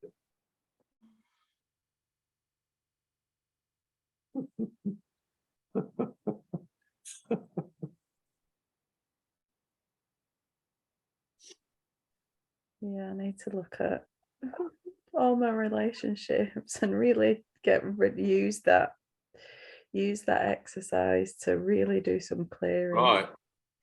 Right. Yeah. Whole thing, keep your finger on your nose. What I see is me. Finger there. I couldn't possibly get a reflection if it wasn't my own reflection. Whose else reflection would it be? Who the hell else is in this room? The mirror never lies. The mirror never lies. And in that is my salvation. It's like, holy cow. I've given this reflection all the meaning it has for me.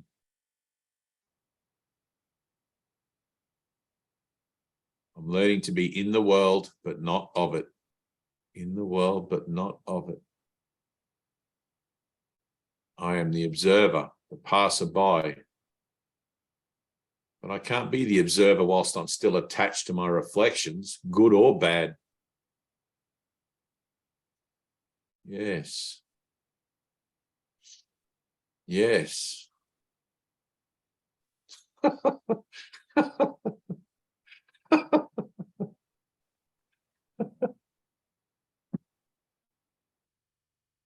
Anna, I love you.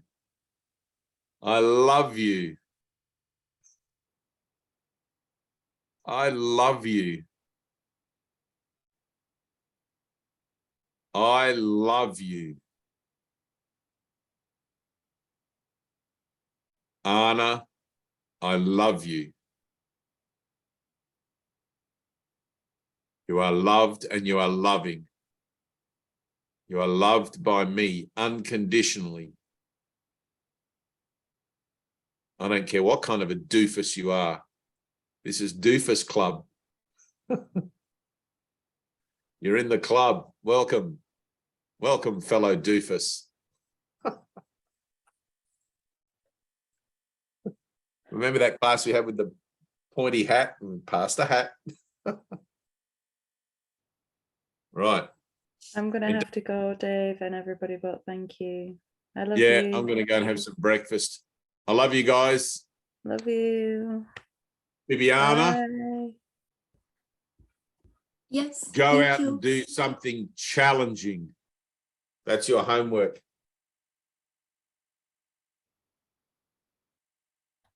Go out and do something File challenging. for divorce. Well, that may be. File for divorce. That's the one. All right. Well, there you go. You already know. Bye. Yeah. Tina, that's you. good. Good job.